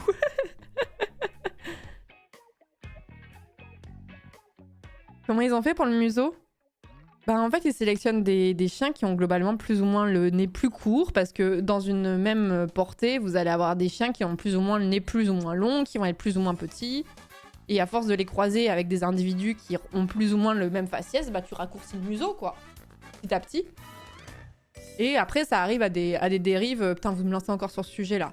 Ça arrive après à des dérives parce qu'en fait, à force de croiser à l'extrême, alors soit tu entretiens une consanguinité de zinzin dans ton cheptel, soit tu arrives à des aberrations avec des chiens qui n'arrivent plus à respirer ou des chiens qui n'arrivent plus à mettre bas tout seuls ou qui ont des problèmes d'épilepsie ou ce genre de choses, quoi. Ça n'arrive pas à toutes les races de chiens, ça dépend comment ont été faits les croisements, etc. D'ailleurs, en parlant de toutou, je vous propose ceci.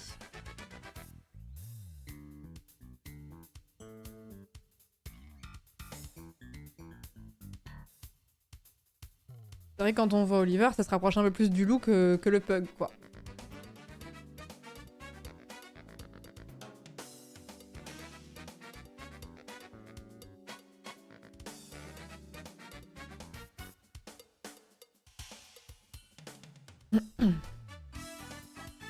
Alors lui, qu'est-ce qu'il respire bien? Alors lui, par contre, il respire très très bien.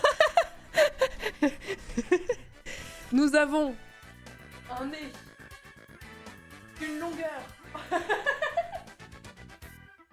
Allez, je peux vous jurer qu'il a aucun problème de respiration, celui-là.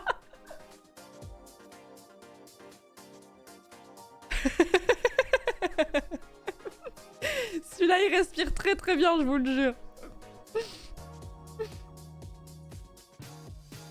Il compense pour ceux qui ont le nez trop court, ouais.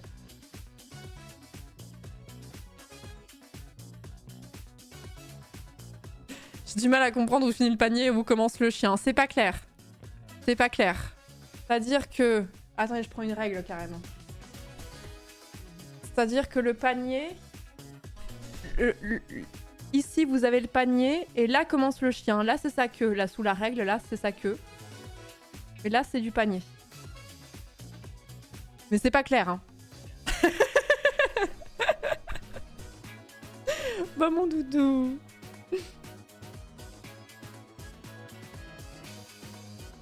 Mais ils fusionnent régulièrement. Artie. Ton père doit être éleveur, il a récupéré tous les chromosomes des carlins consanguins pour les mettre dans ton nez.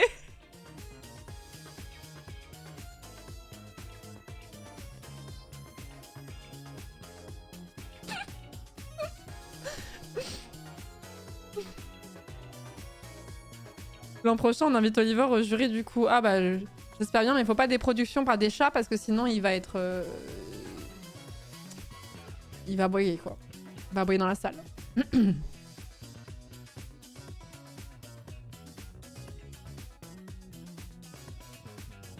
Trigger warning chat, voilà, c'est ça. Mais il aura du flair, c'est sûr. Non, mais en plus, il aime plus les chats qu'avant, je suis contente. Merci beaucoup DK, merci beaucoup pour le 8e mois de sub, merci Wogu pour le 13e mois de sub, la chèvre épileptique pour le 23e mois, Elgadina pour le 43e mois, merci Zoroboros, merci beaucoup pour le 7e mois, Klaski, merci beaucoup pour le Prime, bienvenue dans la communauté, merci Sphénodon pour le 41e mois, merci beaucoup. Merci beaucoup. Et si vous êtes allergique aux fruits de mer, vous êtes aussi allergique aux cafards, c'est vrai cette info, Sphénodon? Je suis allergique à certains fruits de mer. Merci beaucoup Lys pour le 57e mois, merci Hormost pour le 37e mois. C'est vrai? Ah ouais? Ok. Et merci Basegal pour le... Ou Basgal, je sais pas. Pour le Prime, merci beaucoup, bienvenue. Il est tout sleepy, Oliver, là. Ouais, il dort beaucoup depuis que je suis revenue parce que je pense qu'il était un peu inquiet à l'idée que je sois pas là. Et ça faisait longtemps qu'on n'avait pas été séparés aussi longtemps. Et comme c'est un chien qui est assez fusionnel, regardez, il est engoncé dans ses poils, là. Il a vraiment posé sa tête sur son...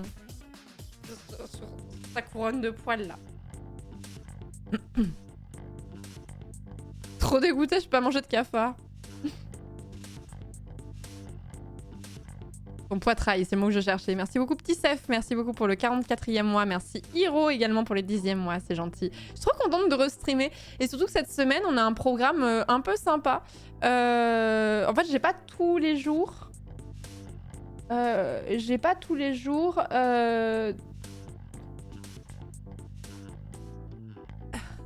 Dernièrement, vous avez regardé des streams qui parlaient d'un jeu cubique ou pas du tout? J'ai peur de spoil un truc. Oui? Ouais? Est-ce que c'est un streamer qui porte le nom d'un truc qu'on trouve dans le ciel? Vous a parlé d'un jeu cubique avec un certain concept.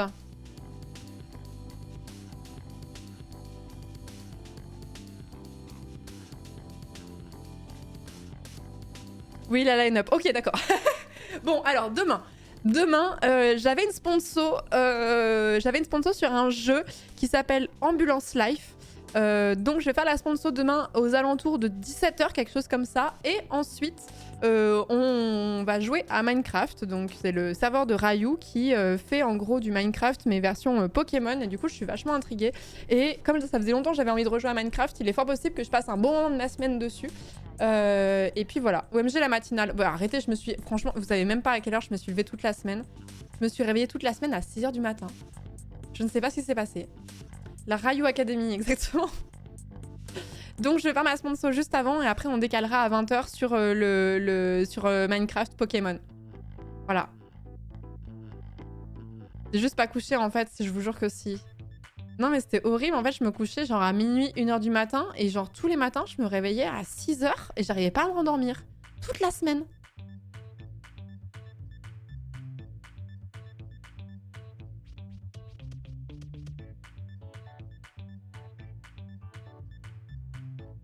C'est un peu chiant.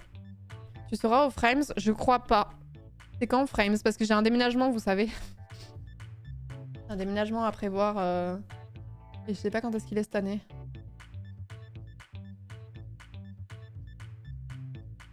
Ah, c'est fin avril. Je verrai. Fallait pas aller à Univers Florence, mais je suis même pas allée une seule fois, dis-toi. Dis-toi, je rentrais à 23h30 et j'allais me coucher. Je prenais ma liseuse et je lisais le Comte de Monte Cristo, mais vraiment, j'ai quel âge maintenant, quoi? Je ne sais pas.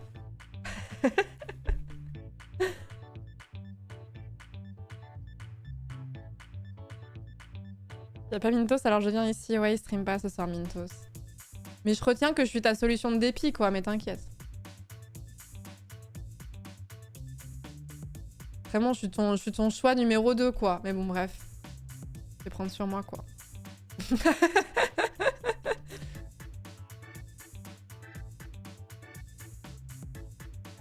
Merci Orcas pour le 45e mois, merci beaucoup. Merci beaucoup Orcas pour le 45e mois, merci Michoulo pour le 10e mois de Prime, merci Neftis pour le 7e mois, Streaming Check pour le 2e mois de Prime, merci beaucoup. Donc cette semaine, je pense qu'on va... Enfin, je vais voir en fonction de mon temps de dispo et de ce que j'ai envie de faire aussi, parce que j'ai très envie de continuer Elden Ring, mais je pense qu'on va peut-être pas mal jouer à Minecraft cette semaine, plus la sponsor sur Ambulance Life. D'ailleurs, alors on voit pas trop le logo d'ailleurs, je suis en train de penser. Je suis re-sponsor Allscairns pour les 3 prochaines semaines. Pour les 3 prochaines semaines, je suis re-sponsor Allscairn, mais je vous en reparlerai un petit peu plus tard. Mais vous avez déjà le code qui est valable, qui fait jusqu'à moins 15%, et c'est valable jusqu'au 2 mars. Mais je vous en parlerai un petit peu plus tard. Le parasocial, c'est dans l'autre sens, normalement, Florence.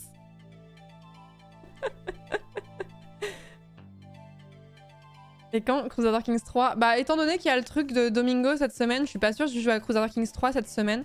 Je ne participe pas, hein, mais c'est juste que bah, du coup, il y aura déjà pas mal de contenu là-dessus. Donc, et j'ai un peu la flemme que toute la semaine, on me dise « Mais tu joues pas avec les autres ?» Et je suis en mode « Bah non. » Donc, voilà. Et aussi, je suis en train de voir... Oh, c'est pas... Vas-y, c'est pas l'info du siècle, je peux le dire. Je suis en train de voir... Pour voir si je peux streamer Elden Ring, mais Elden Right... Attends, comment il s'appelle? Elden Night? C'est quoi le nom déjà complet, là?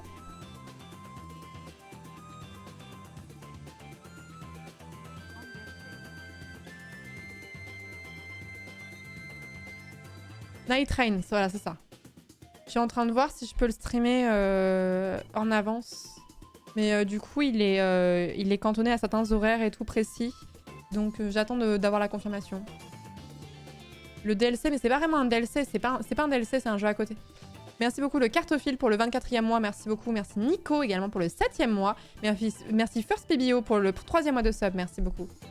C'est un standalone, exactement. Et je voudrais voir si je peux le streamer cette semaine, si je peux pas. De toute façon, on fera du Elden Ring classique dimanche, c'est sûr. J'aimerais bien faire une session avant.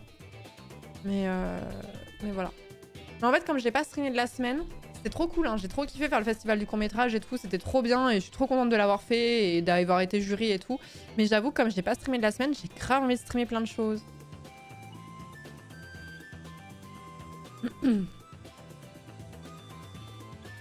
Moi, j'en ai parlé au début, Auréliane. J'ai fait le festival du samedi au jeudi matin. Je suis trop deg de pas avoir eu l'occasion de te recroiser après la fin de la séance de pop-up. J'espère que tu as pu en profiter à fond du festival. Ouais, j'ai fait 6 séances, hein, donc j'ai bien kiffé. Et c'était quoi les cours que j'ai adoré? Je disais au début de stream que j'ai adoré Généalogie de la violence. J'ai adoré celui-là. J'ai adoré Mort d'un acteur. Séance F7, si tu veux la retrouver. Et j'ai bien... Attends, qu'est-ce qu'il y avait d'autre que j'avais kiffé? J'ai bien aimé Aux armes Christopher et un conte très tordu, F10. Et après, je voudrais récupérer... En fait, on m'a dit qu'il y avait encore les courts-métrages qui étaient accessibles pour les gens qui faisaient partie des jurys et tout machin, qui étaient accessibles encore genre pendant 1 ou 2 semaines. Et du coup, il y a pas mal de courts-métrages que je vais essayer de rattraper, notamment ceux qui ont été primés de mon côté, mais je peux pas le faire en stream pour des questions de droit. Non, ça aurait été avec plaisir. Ça aurait été avec plaisir que je rattrape le... Bouder le chat. Pourquoi est-ce que vous voulez bouder? Pourquoi est-ce que vous boudez? En fait, il y a des cours qui ont été particulièrement récompensés dans des sélections vraiment prestigieuses et c'est tout ça. Et j'aurais trop aimé les rattraper en stream, mais j'ai pas le droit pour des questions de droit. J'ai pas compris non plus, mais... Ah non, mais maintenant vous boudez de toute façon. Mais c'est toxique ce que vous faites. Pourquoi on boude?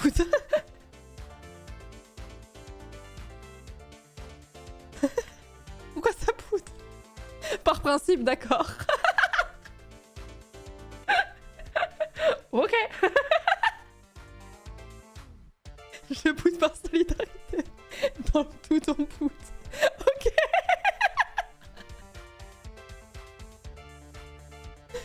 Non, mais c'est pas grave. Après, je peux retirer la Oliver Cam, hein. Généalogie de la violence, c'est le court-métrage d'un contrôle de police. Exactement, Crook. Exactement. Ouais, j'ai adoré celui-là. Je l'ai trouvé incroyable en termes d'effets. Vous n'oserez pas? Bah, si vous continuez à bouder, peut-être que si, hein. C'est trop facile de vous faire plier, hein. Je suis désolée. Hein. À la table du dialogue social, c'est moi qui gagne, hein.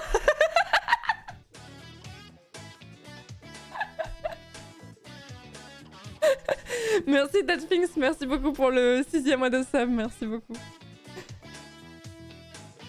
Au moins on aura une raison de bouder.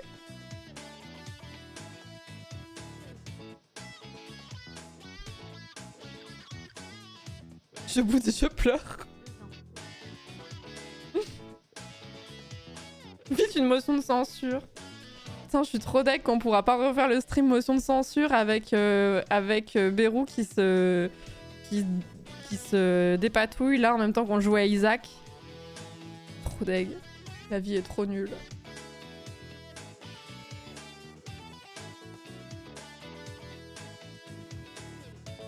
Force l'Aurélia. Force à toi. Tu étais à la clôture? Non, je l'ai pas faite la clôture par contre, hélas. Je l'ai pas faite. J'aurais bien voulu voir la cérémonie de clôture du court-métrage, mais j'avais des amis à capter et du coup je l'ai pas fait. J'ai un ami qui a eu une petite fille qui est née il y a 2 mois et demi. Et je l'ai vue il y a à peine 1 mois. Donc elle est passée de 1 mois et demi à 2 mois et demi. Et, et je me suis dit... Vous savez, il y avait une phrase qui m'énervait trop quand j'étais enfant. Comme disaient les adultes, c'est « Oh, qu'est-ce qu'elle a grandi !» Et j'étais en mode « Bah oui ! Bah oui, je suis un enfant, je grandis, c'est logique, pas besoin de me le dire tout le temps. » Et maintenant, je deviens ce genre de personne. Où j'ai l'impression que j'étais en mode « Oh, elle a tellement grandi !» Je suis passée de l'autre côté. Merci Rafoud, merci beaucoup. Rafoud, je vais y arriver. Merci beaucoup pour le 9e mois de sub. Merci Kissa pour le 3e mois. Docteur Messartim pour les 2 ans, merci beaucoup. Ça y est, je suis officiellement vieille. Je suis officiellement vieille, mais je trouvais ça incroyable. Je me dis, putain, c'est fou que le corps humain puisse grandir aussi vite. À quel âge? J'ai 20 ans.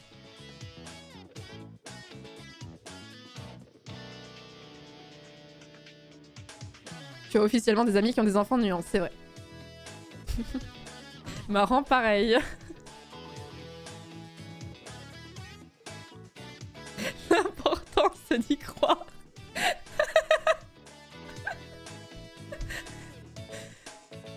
Ah non, mais j'ai fait tellement de choses depuis ma majorité. Un master en droit, je me suis lancée dans le stream.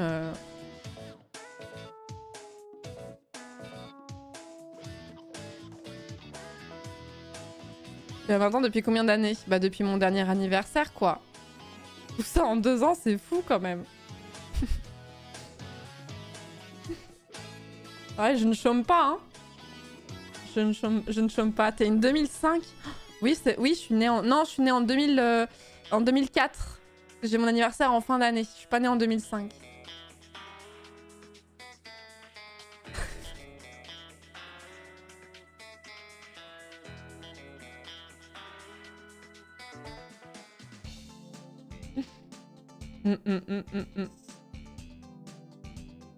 Tu as reconnu Clermont? C'est un cauchemar, là. Autre phrase de Daronne, c'est un cauchemar, la circulation à Clermont en ce moment. En gros, pour ceux qui sont pas clermontois, ils ont décidé de refaire, je sais plus ce qu'ils font. Je sais plus si c'est les évacuations, l'eau courante, l'électricité, je sais plus, bon bref. Et en gros, ils se sont dit on va tout faire en même temps. Donc tout Clermont est en travaux. Partout. Et voilà, c'est vraiment très compliqué de circuler à Clermont actuellement. Là, on dirait juste qu'ils creusent 15 lignes de métro. Oui, c'est exactement ça. Donc j'étais à 2 doigts de tweeter saccage Clermont-Ferrand. Anne Hidalgo démission. C'est le gaz? Ok. C'est incirculable. Après, si je peux me permettre, les Clermontois, ça circule très mal. Mais bon, c'est ce que vivent les Parisiens au quotidien, quoi.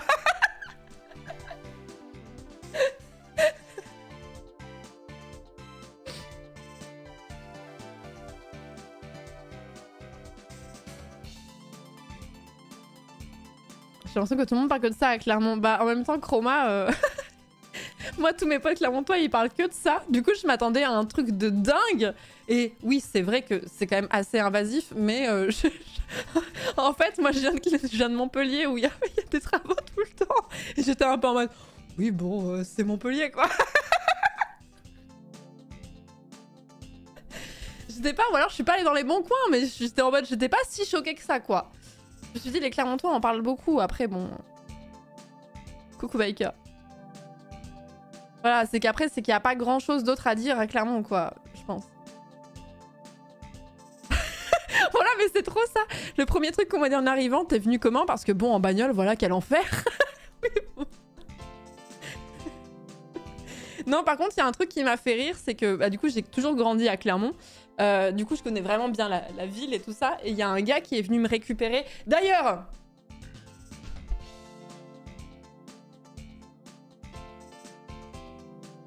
En parlant de ça...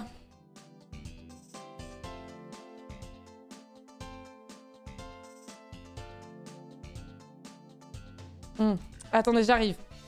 On fait par étapes. Il y avait un panneau qui est venu me récupérer à... En fait, il y a quelqu'un qui est venu me récupérer en voiture à la gare pour m'emmener là où je devais dormir. Et comme je ne savais pas à quoi ressemblait cette personne, elle avait un panneau avec mon nom. Donc moi, je pensais qu'elle allait avoir marqué Florence, angle droit, quelque chose. Et sur le panneau, il y avait marqué ceci.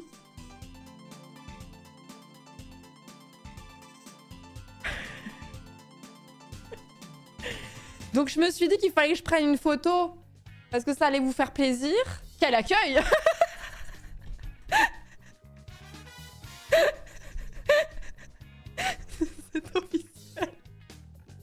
Je ne vois pas où est le problème. Non, mais je sais qui c'est. L'enquête avance, l'enquête avance. Non, mais du coup, ça m'a fait rire, mais j'ai pris une photo vraiment exprès pour vous. Pour vous montrer. C'est pas moi, monsieur l'agent.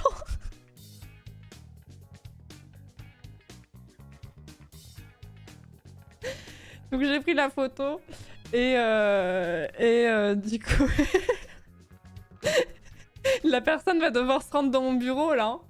Il y a Babi qui est en train de de devenir une momie dans le bureau là. Le flangle hobby qui avance, on n'en peut plus. On n'en peut plus.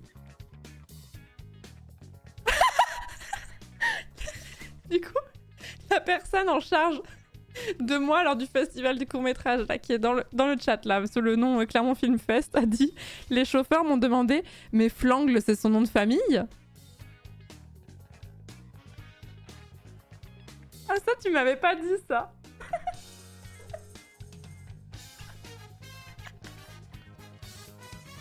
Oh le leak. Oh le leak du nom de famille quoi. Les initiales qui font FF. Tu es une bonne influenceuse, j'ai vu le Cirque du Soleil qui passe à Strasbourg, hop j'ai pris des billets, tu fais bien Lily, tu ne regretteras pas. Tu viendras me dire quand t'auras vu le spectacle ce que t'en as pensé. Au flangle, rien de nouveau quoi, ouais je suis d'accord avec vous, c'est vrai, c'est vrai. Go faire les démarches pour la CNI. Bon, et donc la personne est venue me récupérer en voiture, merci à elle, c'est très gentil. Et je connais Clermont depuis toujours, donc j'ai l'habitude de savoir quelles routes sont à double sens, quelles routes sont en sens unique et tout ça. Et il y a un moment où le gars a tourné sur une route qui pour moi, il allait clairement à contresens. Genre j'ai pris cette route 1000 fois dans ma vie, pour moi il allait à contresens et je me suis vraiment dit, je vais mourir. Pourquoi il fait ça? Alors devant de me rendre compte qu'ils avaient changé le sens de la côte Blatin, lol. J'étais en mode... Oh, heureusement que je suis pas venue en voiture parce que je sais pas si j'aurais réussi à conduire dans ce truc-là. Je voulais juste te mettre flangle au début, mais j'ai eu peur que tu ne te reconnaisses pas.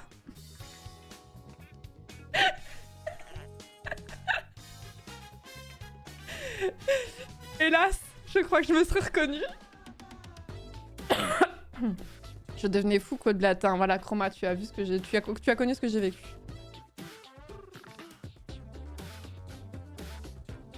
On a découvert le double sens, c'est l'entrée dans le 21e siècle.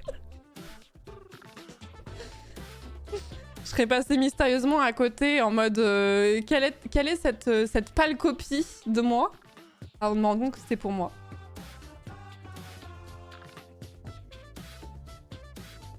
Les sorcelleries, le double sens, ouais. Et du coup ça m'a fait rire. J'ai littéralement dit à mon chauffeur d'ailleurs, attendez, il faut que je prenne une photo parce que ça fera plaisir à ma communauté. Je lui ai littéralement dit ça. Oh non, Oliver. Bon. Que tu reviennes, Oliver. Que tu reviennes. C'est nous la communauté, bah qui d'autre?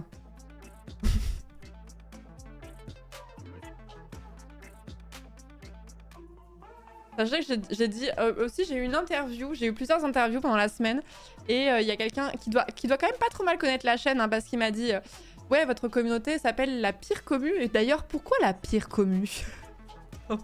Je vous ai... Ça tombe sous le sens. Vous les connaîtriez, vous saurez que le terme est bien ajusté. Mais du coup en fait, alors ça me tabasse parce que... Ça me tabasse parce que j'ai jamais voulu donner de nom à ma communauté.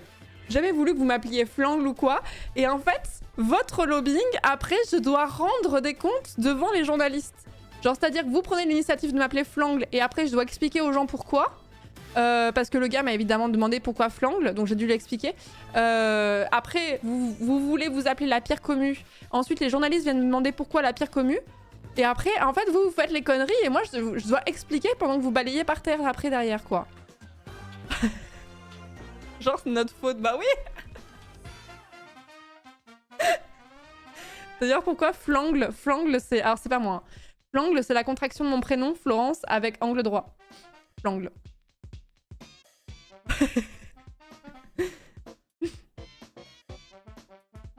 C'est le reverse parasocial, c'est ça? Flangle, c'est JD. Non, c'est vous qui avez commencé par m'appeler Flangle. Pas JD, hein? Rename-toi, marcotte Téflon et tout sera résolu. Oh bravo Roméo, je me souviens de toi. Il y a 3 semaines, j'avais dit ici que j'avais passé un entretien et que j'attendais la réponse. Eh bien, j'ai eu la réponse et je suis pris. Bravo. Bravo. Tu fais partie des 3 personnes qui ont trouvé du taf depuis octobre 2024. Bravo à toi. Parce que j'ai remarqué sur les réseaux qu'il y avait plein de gens qui disaient qu'ils trouvaient vraiment pas de taf en ce moment et que ça durait et que tout le monde était persuadé que voilà, les embauches n'étaient qu'une vaste blague depuis octobre. Bravo.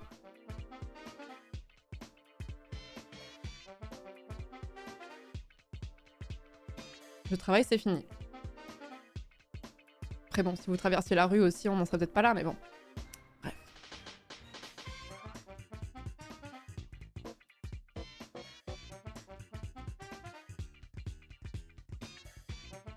Avec moi, ça fait 4, j'ai trouvé un taf à Leclerc, bravo.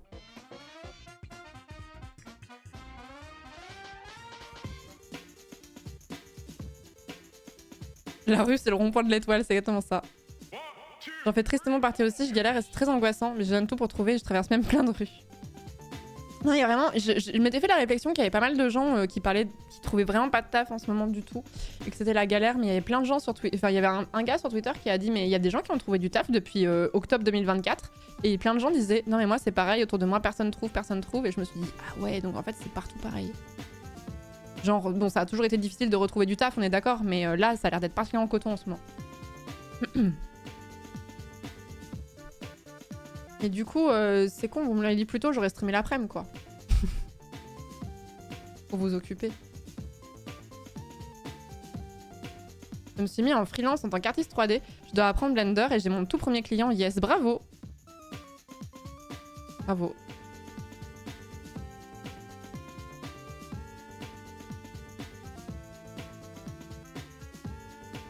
Impossible de trouver un job étudiant. C'est complexe en communication hors Paris. Ah putain, ça j'ai pas fait exprès par contre. Tu nous accuses d'un tas de trucs, mais je tiens tout de même à mentionner qu'à cause de toi, j'ai acheté des canettes d'Oasis. Voilà. Putain, ouais, à force d'en boire en live. Le pouvoir de l'influence.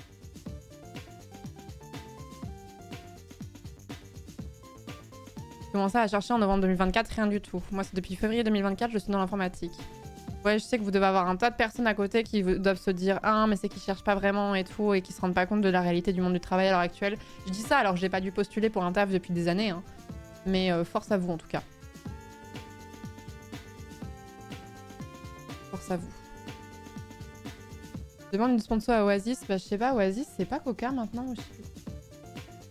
Pas très sûr. Pas très sûr du fit là. Moi pareil, avec les gâteaux M&M's, tu as du sang sur les mains. Et combien de personnes qui ont fini par acheter mon plat Picard gnocchi épinard là, dont je vous rabats les oreilles tout le temps? Combien de personnes qui ont essayé le plat depuis?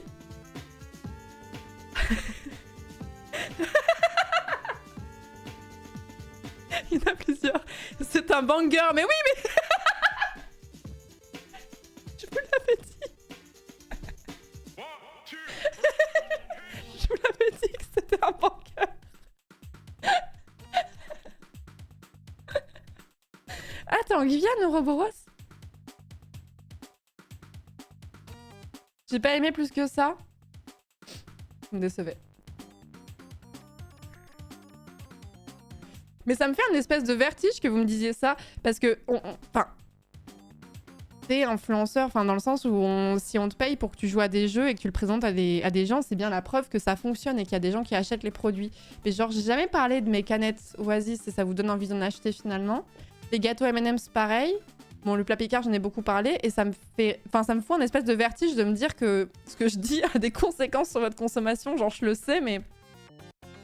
Je le sais, mais c'est... C'est vraiment quelque chose, quand même.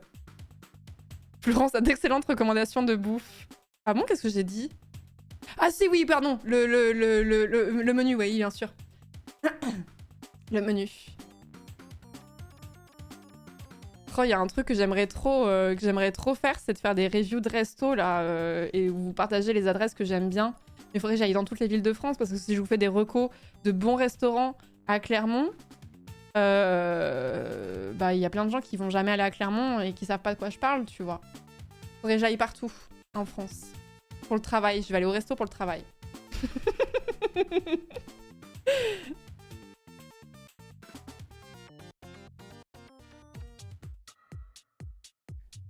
Oasis, je trouve ça beaucoup trop sucré, tu ne pourras pas me convertir si facilement. En vrai, c'est que j'ai souvent besoin de boire un truc sucré en même temps que je suis en stream.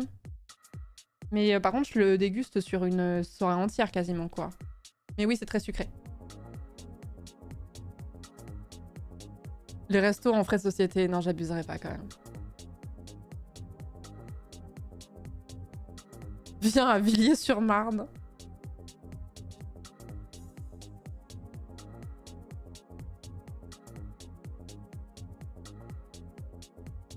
Déjà, essayer de l'omelette à la banane après t'avoir entendu en parler, c'est un banger. Non mais je vous influence bien, genre en fait vous êtes content des propals que je vous fais, c'est cool. Ou alors tous les trucs que je vous ai conseillés que vous avez pas aimé, vous avez jamais osé le dire, c'est aussi possible. Hein. L'omelette à la banane, à l'eau. Je sais plus où je l'avais partagé sur Twitter, je crois. J'en étais sûre, vous venez de chez qui là? Laissez-moi deviner. Les gens qui sont en mode retard.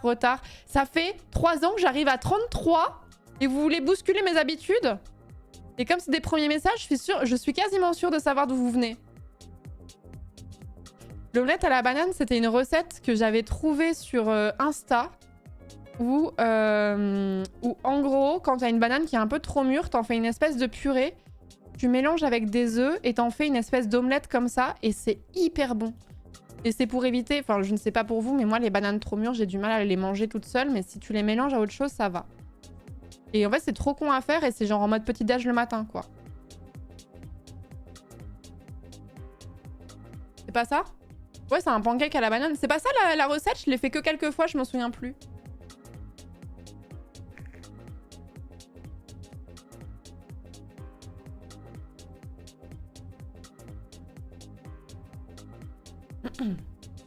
Où on peut trouver la recette? Je sais pas, mais je vous ferai... En ce moment, je cuisine beaucoup. Je peux peut-être vous faire des... Putain, vas-y, je vais devenir une vraie influenceuse. En ce moment, je cuisine beaucoup plus qu'avant. Donc je pourrais vous partager des recettes que j'ai bien aimées sur Instagram, notamment.